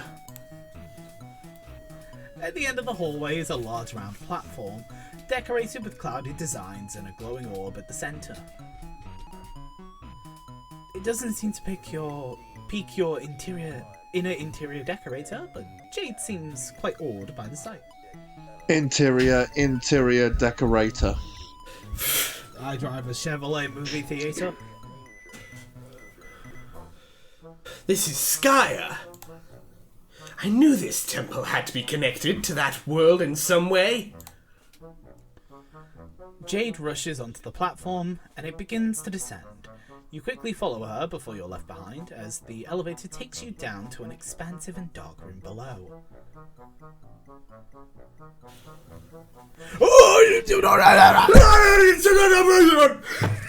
Homestuck moment.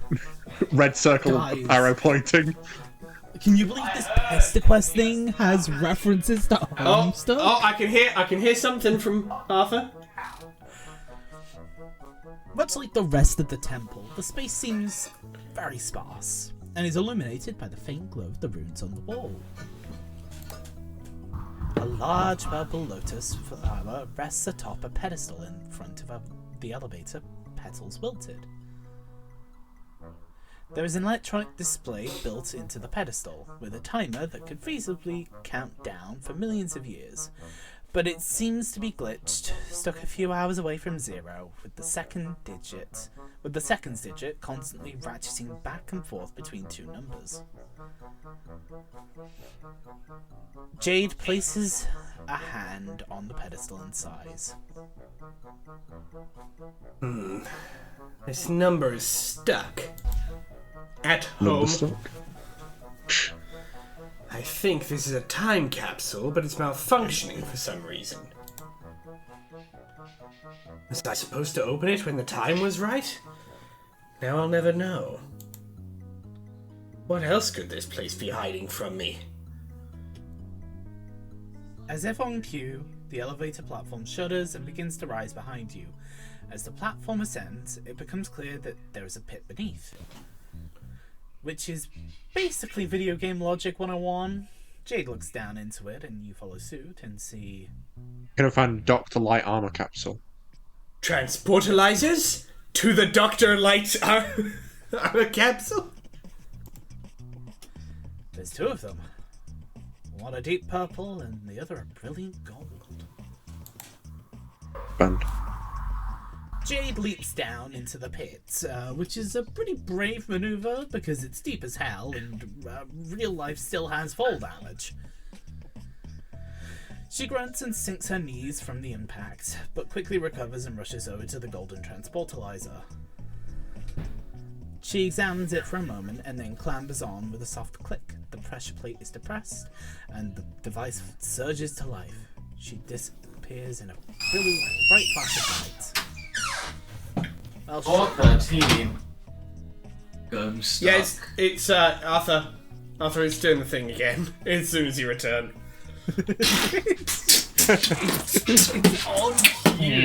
It's on for... It only beatboxes for Arthur. It likes beatboxing for Arthur for some reason. You hop down and step onto the transportalizer. And the same flash of light consumes your body. Excuse me. The beatbox was used up. You feel something like wind whipping around you, as your molecules are dematerialized and then reassembled in a new locale. A glimmering golden palace. So the bad ending was lean and the good ending is piss. Correct. Yeah. Yep. That's what the story's Wow, telling this us. place is way too fucking bright. Someone needs to crank down the saturation. Pronto. Someone needs to crank that Anthony, I know soldier you're still boy laughing at me. immediately. Get It's on it. world's funniest bit, planet. Think fast, chuckle nuts. Someone needs to crank. I don't believe it. Jade is looking around with wide eyes that reflect your golden surroundings. This is it. This is Prospit, the planet I visit in my dreams. I didn't think it was possible to get here like this. What does it mean? Why am I allowed to be here right now? I should go talk to the Queen. And with that, she's off, sprinting down the halls with a renewed sense of vigor. You scramble to keep up with her, threading your way through the crowds of confused white-shelled folk in fancy outfits. They kind of remind you of yourself, but with chitinous bodies. You sidestep a lady carrying a paint can and shuffle down a lengthy golden staircase adorned with regal golden spikes, and you can only barely keep your eyes on Jade's long black hair as it swishes behind her. When you finally catch up, she's in the middle of an argument with two burly fellows in white suits. She stamps her foot at them, but they are undeterred, blocking her passage further. Eventually, Jade wheels around to look at you. She tries to soften her expression for your sake, but her face is still sour. The guards won't let me see the Queen. Apparently, she's really busy with something. They told me I'm not supposed to be here and that I have to leave right away. This is totally bull. I'm a princess. I swear some of these idiots can't even recognize me without the pretty golden dress. I'm not getting any answers here either. Let's just get out of here.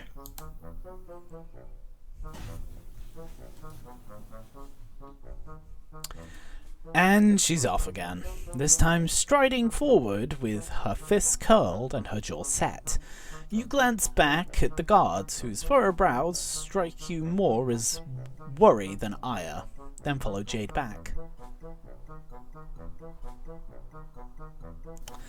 You're almost to the exit when you see it. A dark figure silhouetted against the sky is brilliant blue. They are humanoid in shape, with two leathery wings outstretched and inky black tendrils trailing behind. Crimson Force cackles in their wake, and they swoop over the city like a bird of prey. Something about them gives you a major case of the heebie-jeebies. You do a nervous little half jog back to the transportalizer and get the hell out of Dodge. The temple feels oppressively dark compared to the blinding bright of Prospit. You spend a while blinking as your eyes readjust. The transportalizer you used flares up red and then cracks. That's probably not a good sign, is it? You do what you do best, ignore it and climb out of the pit. Jade is standing beside the lotus contraption, running her hand along one of the petals with her face set. What does it all mean? What does all of it mean? Is here all along? Has my grandpa been to Prospit before? If I can go there, then it must still exist. The game must still exist, but how? None of it makes any sense. I need to think about this. You follow Jade slowly back to her house as she mumbles to herself, brows furrowed. You can barely catch what she's saying, but she's clearly thinking hard. Clouds have never been wrong before. It's too early, or is this meant to happen? Once you reach the atrium, Jade lets out a sharp breath and nods her head, resolute. She turns to you. Alright, I think I understand. I know what's going on now. Great! You offer her your most winning smile. What's the sitch? Well, the truth is, I was always being very immature about the idea of being a hero and having a destiny. Life isn't like in kids' cartoons, after all. Heroism isn't all rainbows and sunshine. It's childish to think that everyone gets a happy ending. That kind of storybook stuff doesn't really exist. To be a real hero, you have to be prepared to suffer horribly.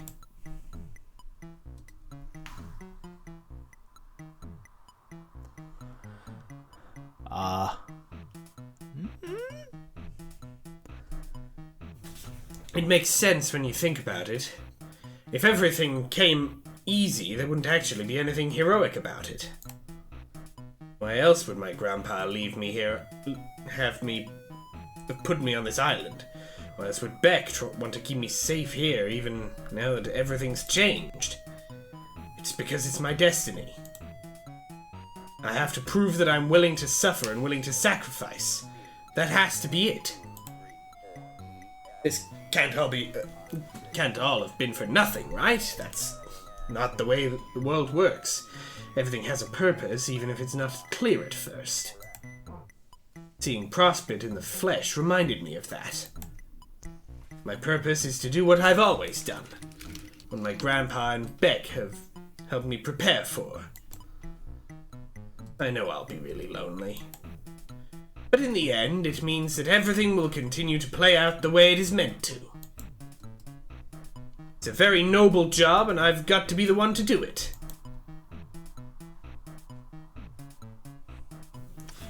You're at a loss for words. This really doesn't feel like the right takeaway from this, but you don't know jack about Spurb or Destiny or any of that nonsense, so you to say otherwise.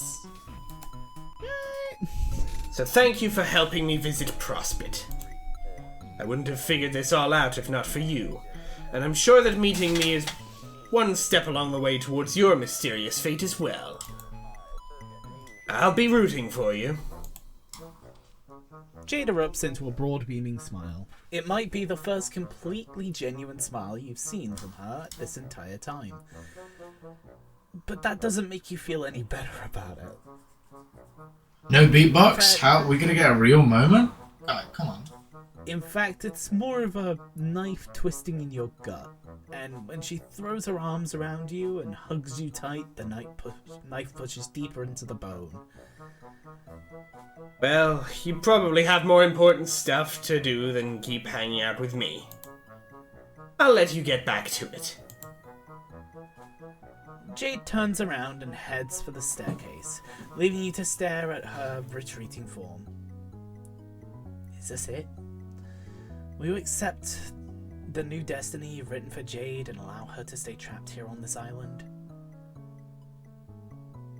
Oh, another choice. The rare triple. A third choice. The rare triple. Do we accept it or not accept it? What are we going for? I imagine accept let's one give pretty up. quickly. Do not accept. Always resist. I believe in love. We'll end on not accepting. We'll end on resisting. End on a bright note. Yeah. Start with accepting. Wow. Huh. You're kind of a huge jerk, aren't you? Or maybe the narrative is a huge jerk, is what you would say. But now you're practically in charge of the narrative, so yeah, it's basically just you. But Jade seems happy enough with her lot in life. Maybe she's better off this way. Maybe instead of whatever danger she would have gotten caught up in had she played Spub. Yeah, you just keep telling yourself that.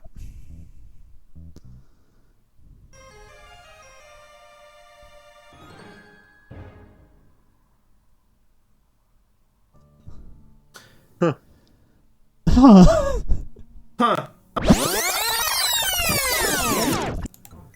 Right, let's not accept it. Nah. No, I don't. Nah. Nah, I don't really feel like it. Some people. Might take this as a lesson in the responsible use of reality-altering powers. Some people might swear off manipulating canon entirely. But not you. What's the point of having sick-ass powers at all if you never use them? Maybe some god is gonna punish you for the way you've been fucking with the universe, but right now, you don't care. This girl would burn herself to ashes to keep her friends warm. The least you can do is risk the flame for her sake. It's not a bad metaphor. You quickly I sprint feel up like it the was stairs. slightly getting away from him, but it works. Yeah. It's a solid 6.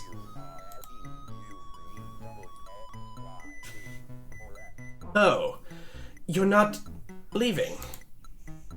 Don't you have places to be? I'll be fine here alone, I promise. It's my duty. I'll get used to it eventually. Oh my god, she's trying to Asriel us.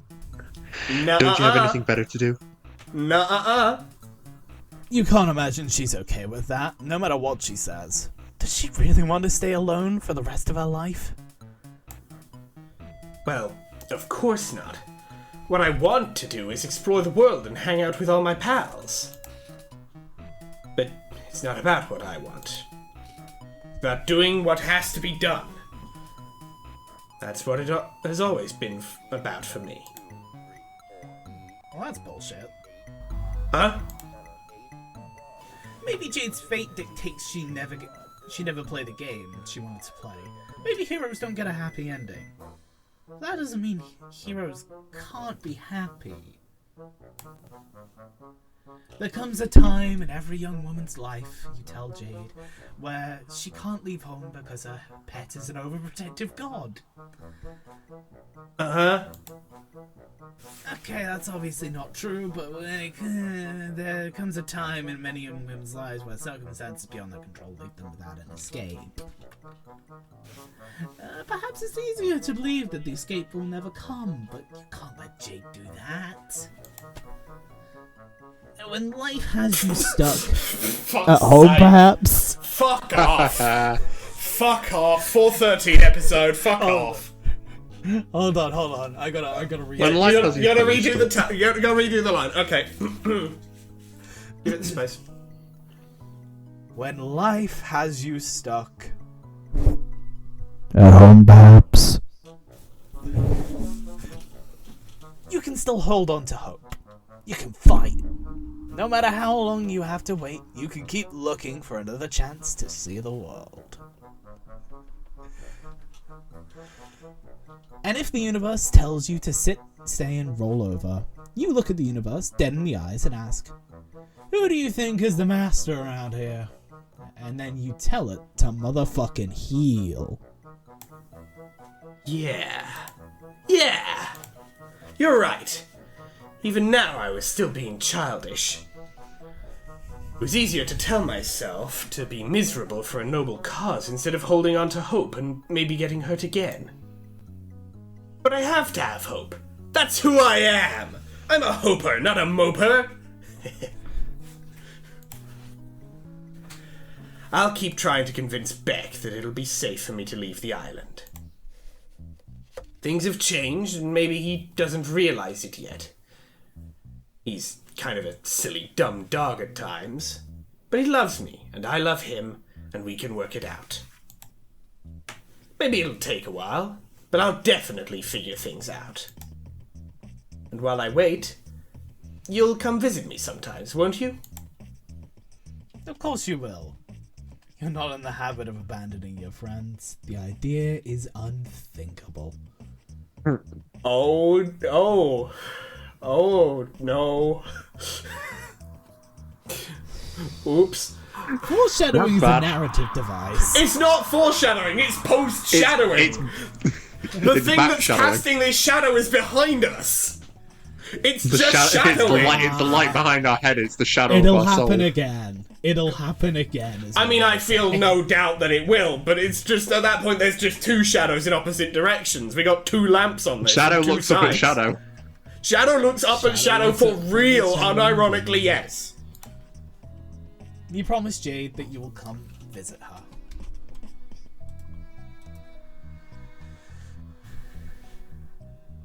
Come visit. Come visit! A light bulb goes off in your head.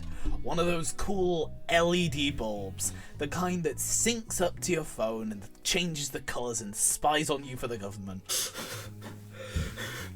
Me when the light bulb that goes off in my head is owned by Palantir. Party time. You ask Beat Jade, a deal. ever Do not had get a me with the slumber Valentine. party?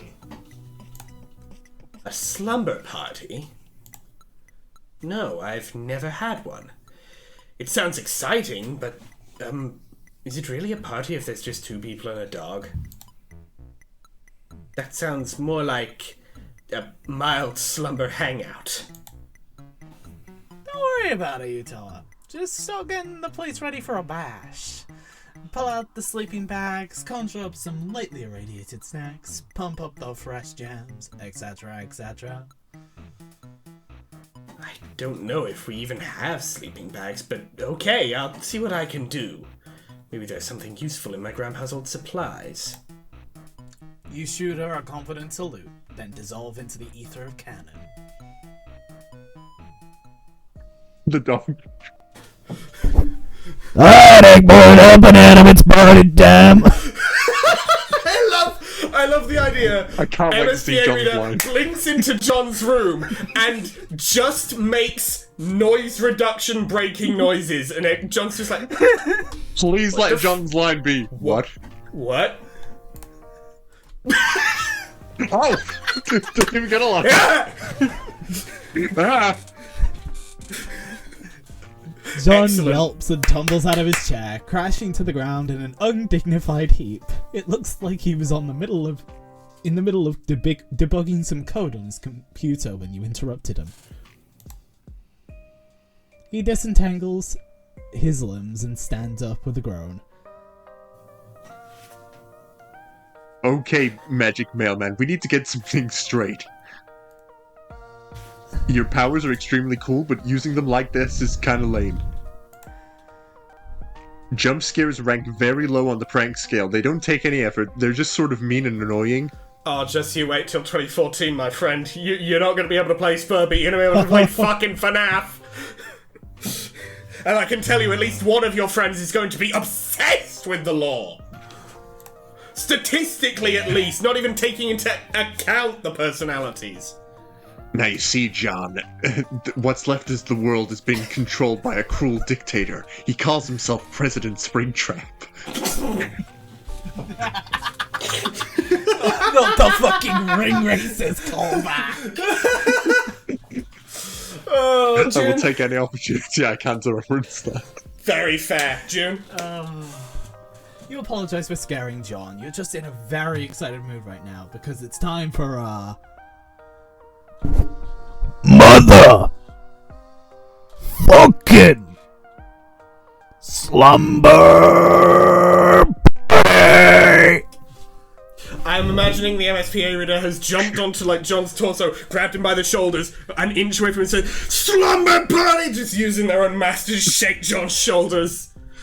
You might want to put like an audio warning on this video because No, Mate, I can just June, I can just turn down your volume in post, so it's just the sound of your mic peaking. As was once quiet said, enough to withstand. as was once said, I can't fucking understand you. Oh, cool! I've never been to a slumber party before. Who is it with? You grin. Don't you already know who with, John? The American Association of Mailmen? You fucking idiot. You give him a blank stare. Oh, right, probably my other friends. That one should have been obvious. There you go, John. You tell him to pack up whatever supplies he thinks he should bring, then get ready for another whirlwind ride through space-time. I don't know, I should probably do the responsible thing and let my dad know I'm going on a trip, even if I will be back soon. That's fine, you tell him, but don't take too much time. This route's already getting pretty long. Yeah, about 2 hours long. We didn't even fuck around as much as we usually do. Yeah. Cool. Okay, what should I bring? Oh, I need to grab some movies, definitely. Dave will be there, right? I should bring some McConaughey movies so he realizes I was right all along about Matthew's stellar acting. Oh, and of course some snacks. Oh, this man would absolutely... This man, if the humans ended up playing like a TTRPG campaign, John, maybe he'd suck ass at the game, but this motherfucker has good TTRPG group etiquette. Bring the fucking snacks. He's bringing the spinach dip to the function. Goated moves. Goddamn hell yes. This is a great time for me to unload all the excess birthday cakes my dad made me. Seriously, there are hundreds of them in the fridge. It's highly ridiculous. How big is your fridge? Yes. Fucking... Fair. It's John... This is John's dad we're talking about. It's probably like a TARDIS in there. I bought a second wallet modus and put it in the fridge, and that's just the fridge, and everything stays cold in it. You wait Time and patiently relative John's dimensions in room as storage. He goes downstairs to fetch his bounty of cakes, talk to his dad, and do all of his other preparation. Also, separately, I do have a second spare car in the second wallet in the fridge. Yep. For just in case it's a really hot day and I need it pre-air conditioned. It takes forever. You're really not sure what he's doing down there. You think he might be walking around, examining all the objects in his home in great detail and solving a bunch of puzzles? Come on, John. That is not the right genre of game. Get your shit together. Okay, ready. Alright, step 2 is to go get Rose. You take John's hand and zap the two of you into Rose's mansion. John spends a while goggling at the giant statue of Zazapan the Learned. Then you ascend the staircase towards Rose's room and knock on the door. Her voice comes from within, slightly muffled.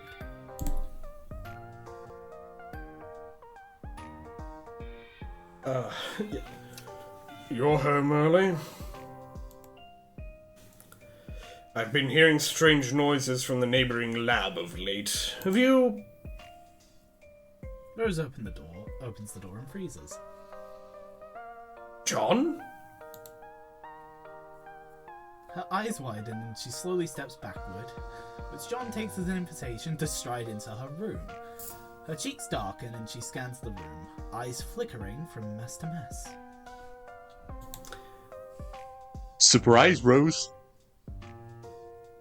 We're here to steal you away like the owl who kidnaps Harry Potter.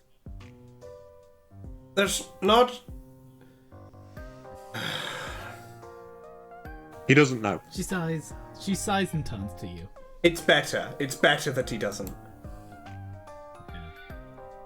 Care to explain the sudden intrusion? It's normally considered polite to call ahead, especially when one is possessed of reality-bending powers.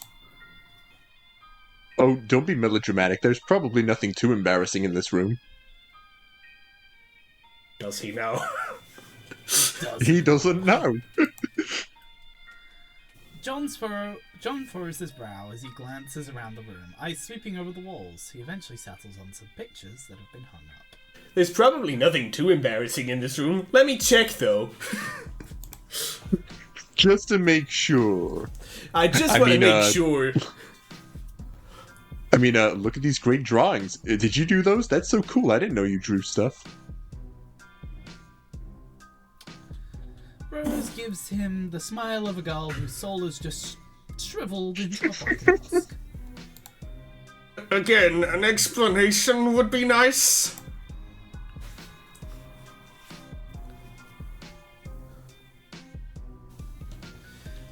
You explain that you've come to collect Jade's friends for a slumber party.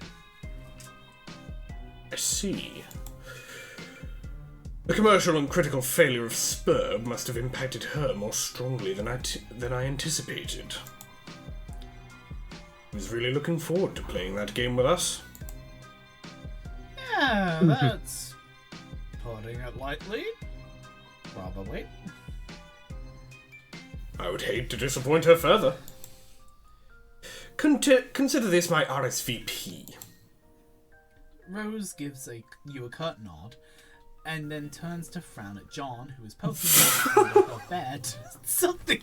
You know, he brings the spinach dip to the function, but he does not know how to interact. I just want to make sure there's nothing embarrassing. Is that a machete? She looks down and all she sees is just any or all of the diagrams of just autism spectrum disorder overlaid over him. Yeah. It's like the scene in Megamind where Roxanne's looking at all the pictures and she stands back and they're just like, it's Titan, but it's just pictures of autism spectrum. She stands back and it's just John. And it's just John. John? My mother is busy and will not be expected to return for a while. Why don't you and our strange friend go analyze her room instead? I need time to pack. Oh, okay, Rose, whatever you say. Rose shoves you out of the room. That was a particularly goofy wipe. wipe. From a 13-year-old girl, and shuts the door hard. Windows Movie Maker ass transition slide to be real. To be so real with you, iMovie ass fucking transition. Microsoft PowerPoint ass transition. For real. Man, I hope Rose realizes that I was being serious when I said her drawings were good. We tease each other a lot, but she's really cool. John's speaking loudly enough that Rose can almost certainly hear him from the other side of the door.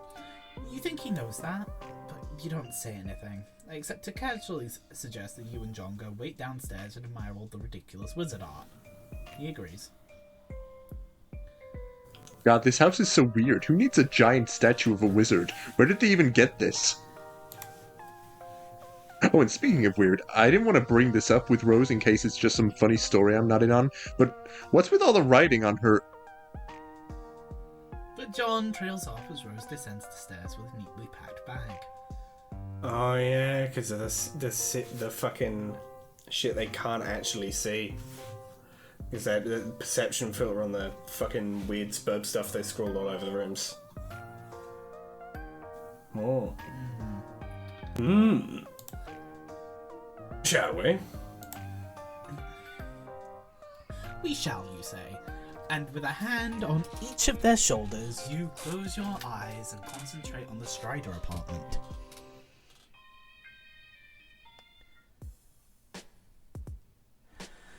You're aiming for the hallway outside the front door, but this power is still taking some getting used to. So you instead pop into existence right on top of Dave's bed. He's tapping away at something on his computer. I love just the... Oh, what's up? And as soon as you appear, his entire body waiting, tenses up. You've barely had a moment to react before Dave wheels around in his chair and flings a handful of shurikens at you. One of them grazes Rose's cheek so closely a strand of pale hair flutters to the ground. This boy is fucking traumatized. Oh, he's traumatized. No. Rose getting frame one once again. She turns to look at the weapon now embedded in the wall and runs a finger along the edge of the blade, squinting. Arthur. Are you?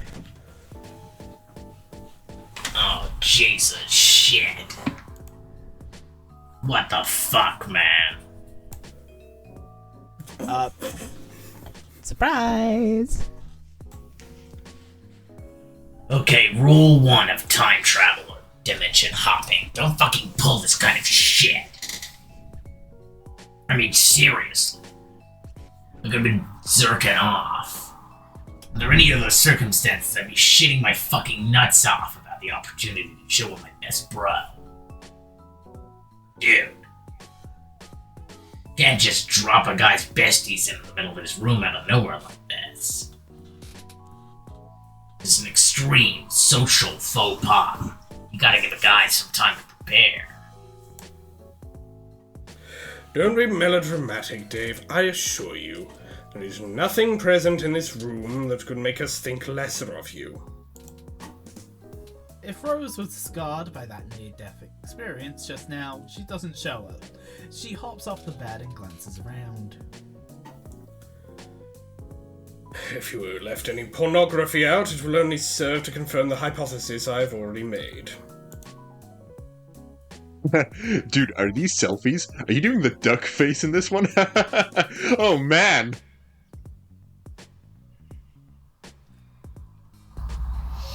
Oh, for fuck's sake, John.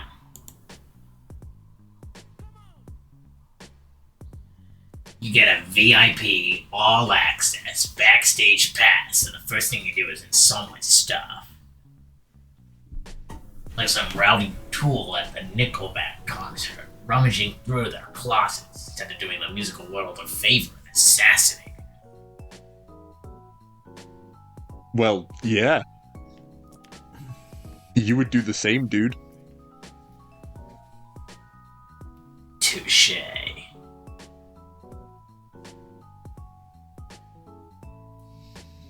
But anyway, aside from you getting your grubby hands all over my pristine collection of cool swords, how are you all doing here? We're having a slumber party. Are you in? Oh. Well, I don't know. I was basically always keeping tabs on me. God wants me to be safe, you know. You sure? Rather wants me to be in the right kind of danger to teach me lessons about irony and being a dope-ass fucking ninja master. It's all some pretty intense supervision, is point being made here. We're already getting some rank vibes from him after that little John over to Olive Garden. Actually, the vibes have been off ever since John's B-Day, if I'm being honest. So I don't know how he'd feel about me gallivanting off on some magic snooze adventure and slapping the time-traveling mailman.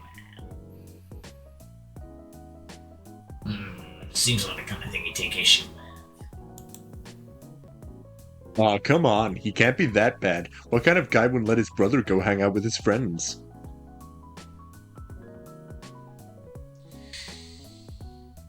I guess. Be a pretty cheap kind of guy if you did that. Wouldn't he?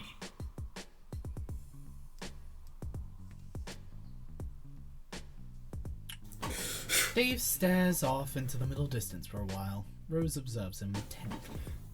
Rose cracks her knuckles and prepares to begin psychoanalyzing. Look, Dave, I don't think it would feel right if we all had a big party and you weren't there. Jade would really miss you. As would we. Yeah. Dave glances furtively around the room as if he's expecting a camera to blink at him from up in one of the corners.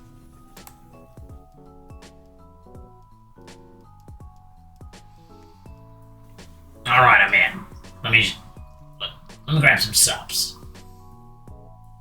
And supplies for sure. Also, I'm gonna use my calc. That's short for calculator review or whatever. Hey, mailman, what's Jade's hell dog like? Do I need to bring one of those cool-ass swords? Cool.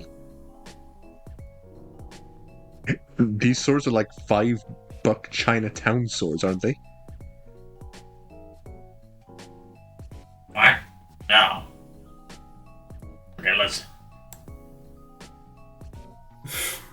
Well, Dave grabs his stuff and John heckles him affectionately even. Rose's attention has been drawn back to the shuriken Dave threw at her. You scroll over and ask her what's up. She responds with her own question. Have you been introduced to Dave's brother? No. Not in this timeline. You've heard a lot about him, though. For the sake of diplomacy, you've only briefly touched on the opinion you formed. He certainly seems like a fascinating man. Kind of individual whose brain I would love to pick apart to find out just what twisted mechanisms fire off within its chambers. So that's what she's thinking about. Dave's bro. Rose chews a bottom lip. Not exactly, but an adjacent topic. I'm mulling over the ethical quandaries presented by the existence of powers esoteric. Right. It's nothing to concern yourself with yet. We have a party to attend, apparently. Right. Dave's done packing now. You open both palms and suggest that everyone hold hands so you can best channel your powers.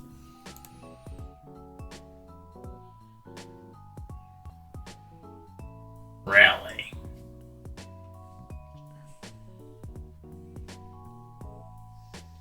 We're holding hands. God, this is so lame. Well, it's that, or all of you put your hands in the fucking middle and we do like a fucking friendship team go situation. Yu-Gi-Oh! So, I was just Yu-Gi-Oh! buying time for team friendship. It's getting late. I have work in the morning and I am very, very tired. Honestly, Yeah. with the fact that these are getting so long, we might have to start doing them in 2 parts, Jake. that might be true, honestly, but we gotta round this out. We're nearly there. So whether you got a dip or no, let us continue. I got it. That is All right, fair. bye. Later. Alright, see ya. Okay. Yeah. Yeah, this is crazy. Yeah. This is fucking nuts. And we didn't even This take is that many fucking- fucking tangents. This is this is a lot. Oh. We gotta start recording earlier or some shit. I don't know. Anyway, But he does it, and when he clasps John and Rose's hands, he shifts around and blushes faintly in the manner that suggests he doesn't really think it's so lame. In fact, he may think it is the opposite of lame. He may think it's rad. by the way, I'm bisexual. Oh my god, he's And he'd be bisexual. right. I didn't know that. Friendship is the raddest thing of them all. Can't You're wait for full the of fucking warm and fuzzy beatboxing to friends. kick back in. Yeah. And Arthur to be dragged back into the call against his will. Just So, as no, you no, I teleport wanted to go to back bed. Jade's atrium. Wait, no, that's just the feeling of your body dissolving and reconstituting itself halfway across canon. They're very similar feelings. You head to the base of the staircase, where you call out to Jade. Her guests have arrived, you tell her. Jade rushes down the stairs and nearly trips over her skirt. Her expression is tight and anxious, and when she sees your motley crew standing there, she freezes up. Her breath hitches in a half sob. You really did bring them. They're here. You're all here. Jade And breaks John into is a dead! wide He has been flung through a window and died! He has fallen 17 Defenestration. stories to his death! Defenestration at its finest. Jade breaks into a wide grin and sprints forward, launching herself like a missile at her friends. Dave throws himself bodily out of the way. Rose takes an alarmed step back, and leaving John to bear the brunt of her affections. She crashes into him, and the two of them go spinning around and around as Jade laughs breathily. Whoa, calm down there, Jade. It's nice to see you too. Tears are beading in her eyes as she squeezes him tight, and then pecks his cheek with a soft kiss. Oh, John, I'm so happy to see you in person. In waking person and everything. I've spent so much time watching you sleep. What? Jade swings around to look at her other two pals. Come on, you two too. Get over here. We're having a 4 times hug combo right now.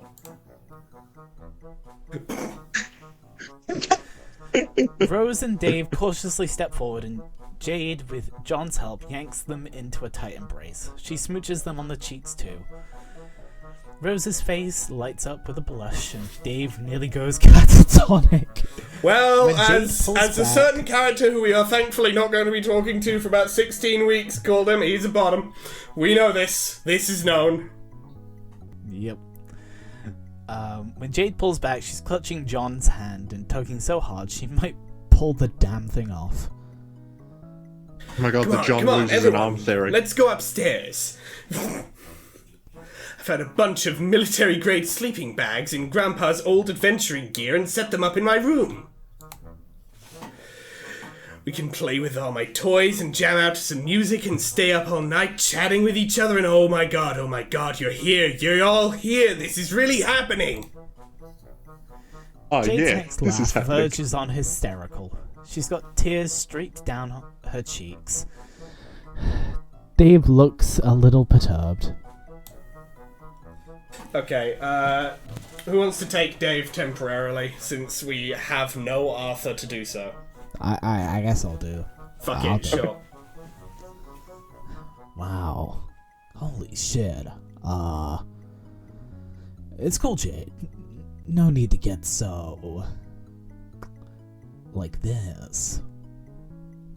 Kinda fucks me up seeing you cry. Not that I'm trying to make this all about me. Dave, you're doing a horrible job of comforting her. Jade, come here. I shall hold you in my arms. Rose walks over to Jade, extends her thumbs, and wipes them down Jade's teary cheeks in a stiff, mechanical motion. Then she wraps her arms around Jade in an embrace that could generously be called a hug, but looks more like the precursor to an alien medical examination.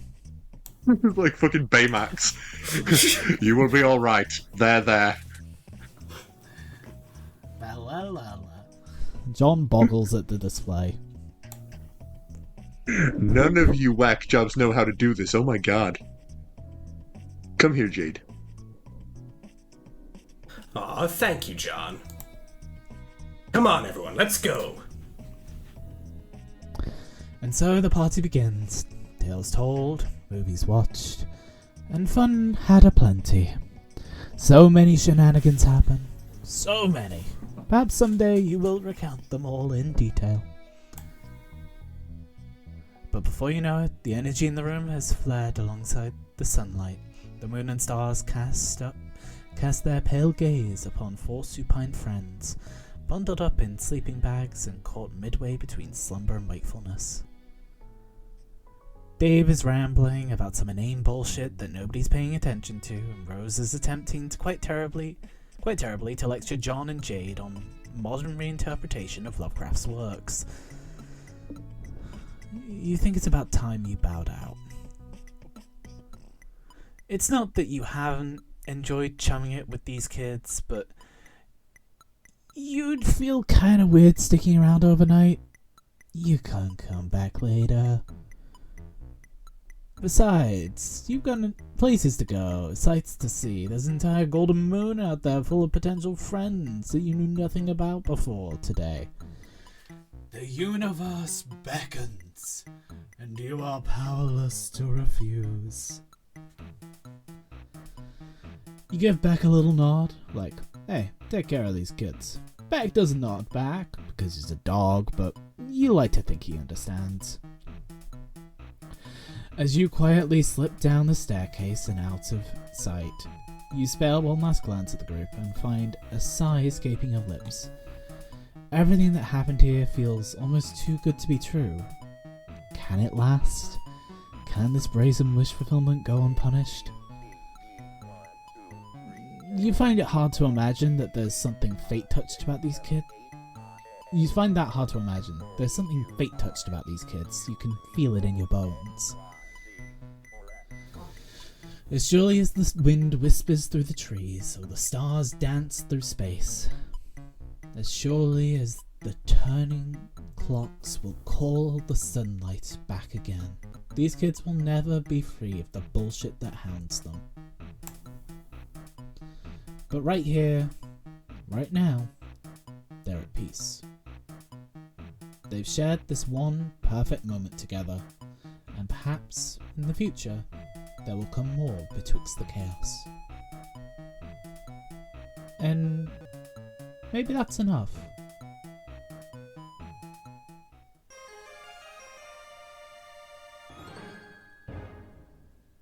Ah, hell yeah.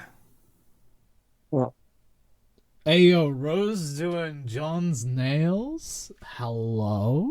he's learning. Mm.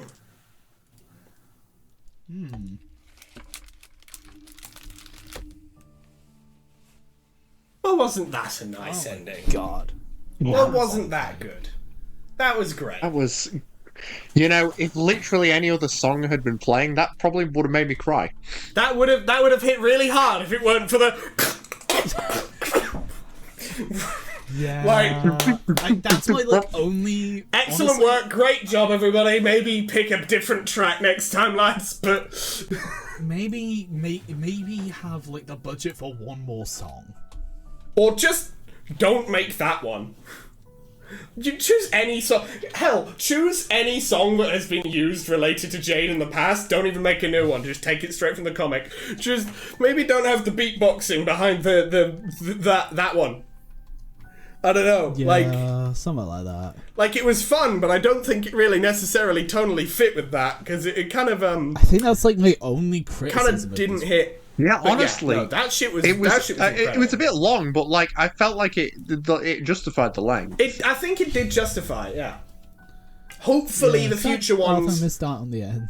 Hopefully Yeah. the future ones are not as long. Hey, Because people in the comments, please let us know if they get longer than this. yeah, 'cause do actually let us know holy so that we shit. can actually figure it out scheduling wise. That is a useful thing for us to know. Do they get longer than this? 'Cause I noticed. Or do they stay around this kind of a length? That was a lot longer. Well, we also were doing a lot of bits, but Well, no, you're thinking I of think Rose. it was. You're I think thinking it of was Rose. slightly longer Rose than the was others. stupid long, but that was entirely our faults. And by our, I do mean mine, yours, and Yeah, Arthur's, because you're June right, wasn't sorry. even I there got to mixed up stop as us. That's right. I did get mixed up. It's hard to tell. Be the organised one. What a fate for you, huh? Okay, Yeah, so it's looking at terrible. this, yeah, it's Carcat next, then Kanaya, Gamzee, Vriska, and so on and so forth. But, yeah. Well then. Yeah. Oh! Look. Blow! So, we said what we thought of this episode. Damn good time. Hell yeah. Excellent for a 413 video. It really feels like it's a very nice... Yeah, very apt for 413. Very I'd say apt this. for the 413 episode. That was perfect for the 413 episode. Yeah, Because that- I don't mean, think this- it was, at its core, it was about the 4 13-year-olds. For real. Or at least the four of... These four of the These four. 413 session. Because I think Dave, Rose, and Jade might be 12, not 13. I'm not sure. I Yeah, don't know that if sounds I don't know if John's the oldest of them or the youngest of them. I don't remember what side of his birthday don't their know. birthdays go. I know If they're you all know- like No, because I- they had birthday presents first. I think he's the youngest. Probably the youngest. Fair dues then. Fair dues then. Right, we need to speedrun all 12 episodes so that we can get it out for 612. No, because because Carcat comes out. Okay, no, because that means it's a matter of. Okay, hang on. Actually, 612 is. Let me just check something, because 612. It's less than 12 weeks from now. Yeah, true.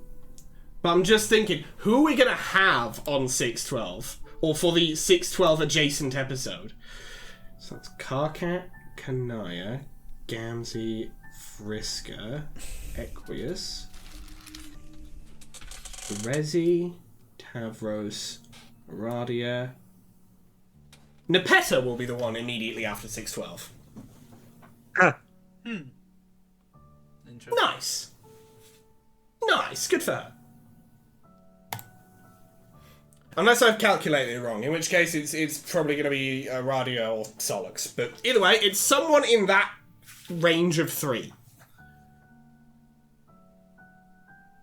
Unless I've miscounted badly. But that was excellent.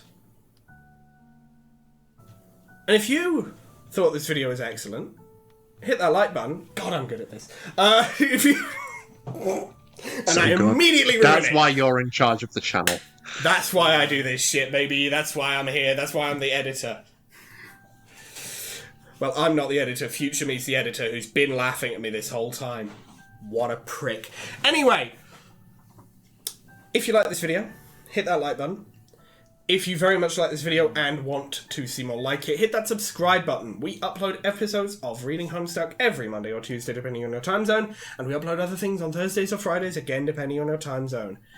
And once again, happy 413, everybody. Although, for a good chunk of you, it's probably 414 by the time you finish watching this, even if it was 13 when you started.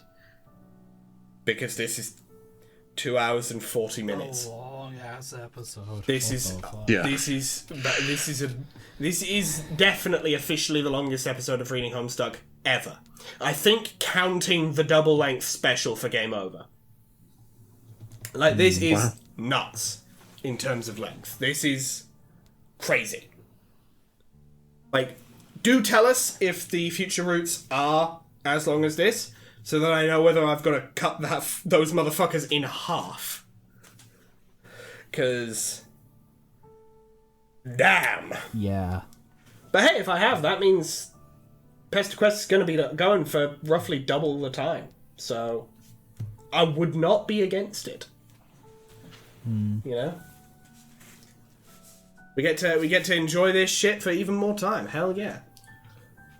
But, in terms of Thursday stuff... Dicey Deeds Lancer. Dicey Deeds Lancer. Mission 2 is approaching its ending. We've only got 2 sessions to go as of time of upload. One of them... well, 2 episodes to go. A session and a half to go. Because the next episode is the second half of the session we recorded a couple weeks ago. The first half of which is already out. And then we've got probably 1 session to go before Mission 2 comes to a close. And then after that, we have got some projects in the works. We've got some ideas, some plans that you will just have to wait and see about, won't you? But I will tell you, one of them is part 3 of the JoJo's Arcs tier list, because... well, I mean, it's not spoilers to tell you that's going to be coming, because we already did parts 1 and 2. Yep. Not video parts 1 and 2. Yes, JoJo's parts 1 and 2 in one part. Oh my god. But, yes, you can also follow me on Tumblr. I post things there sometimes. Not often, honestly, but when I do, it's stuff for our Writing Homestuck series, or it's just like a reblog or a little random thing here or there. But you can send me asks, send me DMs, send me whatsoever you choose. YouTube does sometimes eat your comments, which is very frustrating for all involved. So if you wanted to send me something and YouTube said you couldn't, you can send it to me over there, and I'll actually be able to see it. And, of course, extra thing, if you have anything you just want to, like, any art you want to make, anything like that, just that's the place to send it, where I can see it. and then I can show it on the channel, and these guys can see it, and it'll be a good time. Yeah. Yeah. You know what? Since it's the 413 episode, I just want to thank all of the fan artists that we've had over the years, because that shit has been universally fire. Yeah. Goated. Always goated. Always love getting a little bit of art, because it's like, yeah, I never thought I was going to be getting fucking fan art for stuff that I worked on at any point. But, yeah, you know, YouTube does some crazy things, brings some crazy things into existence. Admittedly, it's not always good things, but in this case, it is. In our case, I do think it has brought some generally incredibly great stuff into existence. It's just a shame about all the other stuff that none of us are associated with. But you can also follow June on Tumblr and on Instagram. June. Yeah, you can follow me on those places. Stuff happens sometimes. Like, if you were following me on Instagram last week, like a certain Guillermo Striad does, you would have noticed on my story it was my birthday. Hell yeah. Yay. Birth. Yay. Wait a minute. I just thought of something that I don't think I clocked before. I just want to make sure of something, just to see, because I just had a quite terrible thought, perhaps. Oh god. Or not terrible, but funny terrible. You know. Okay. I have to check this. While he's checking, Come on, scroll. I'll just say, stuff does occur on my stuff there sometimes. Check it out if you like cosplay stuff. That's the Instagram. Okay. If you like me spewing my random thoughts, that's Tumblr. Okay. I'll tell you what it was I was going to check after the video, but the terribly funny thing is unfortunately not the case. But Oh. Okay. it was close though. But yes, that'd be Tumblr for June, and Instagram even. Damn. And you can also follow Arthur on Twitch. He does stuff there sometimes. Usually starts between 6 and 8 p.m. GMT, goes for 2, maybe 3 hours. Currently, Dark Souls 1. Rounding things out there, nearly done with that. Then it's going to be... I don't know. I don't know what he's going to do next. He is a rather unpredictable fella. But... As always. you can check him out there on Twitch. And Mason, do you have anything you wish to say at the end of this here episode of Reading Homestuck Pesterquest? Only to say thank you all so much for watching. We love making these. We hope you enjoy watching them. Yeah, please do check out Dicey D's Lancer. That's always very intense, but we have fun with it, and glad to bring Mission 2 to a close. Looking forward to the other things we're going to be releasing over the coming weeks. That'll be a lot of fun, and yeah, this episode. I mean, you know, it was long. But It was long, but you know what? I You know what really it feels like? I've just thought. You know what it What feels does it feel like? It feels like a season finale. It really did. Honestly, It does feel like it a did. season finale of sorts. Not like the It was- end it of was a very- it was not very like the end of a wholesome. series forever, but very much like the and we're going on break for a while, even though we're not. Yeah, it was very wholesome, and honestly, I think it was fantastic. It was very sweet. You It motherfuckers was very are nice. stuck with us. Yeah. Have a At fantastic- home. Ha ha. Anyway. Have a fantastic 413, everybody. Indeed. Or I hope you did have a fantastic 413 on account of the fact that this is going out at midnight immediately after it. Yeah. But I hope you did have a good time. Hope things are going well with you lot out there in the world. Yeah. Absolutely. Let's maybe end this video before it ends up at the 3-hour mark. Yes, let's. We'll see you next time. Later. Bye. Bye bye, everybody. June, you gonna say bye? or- Okay.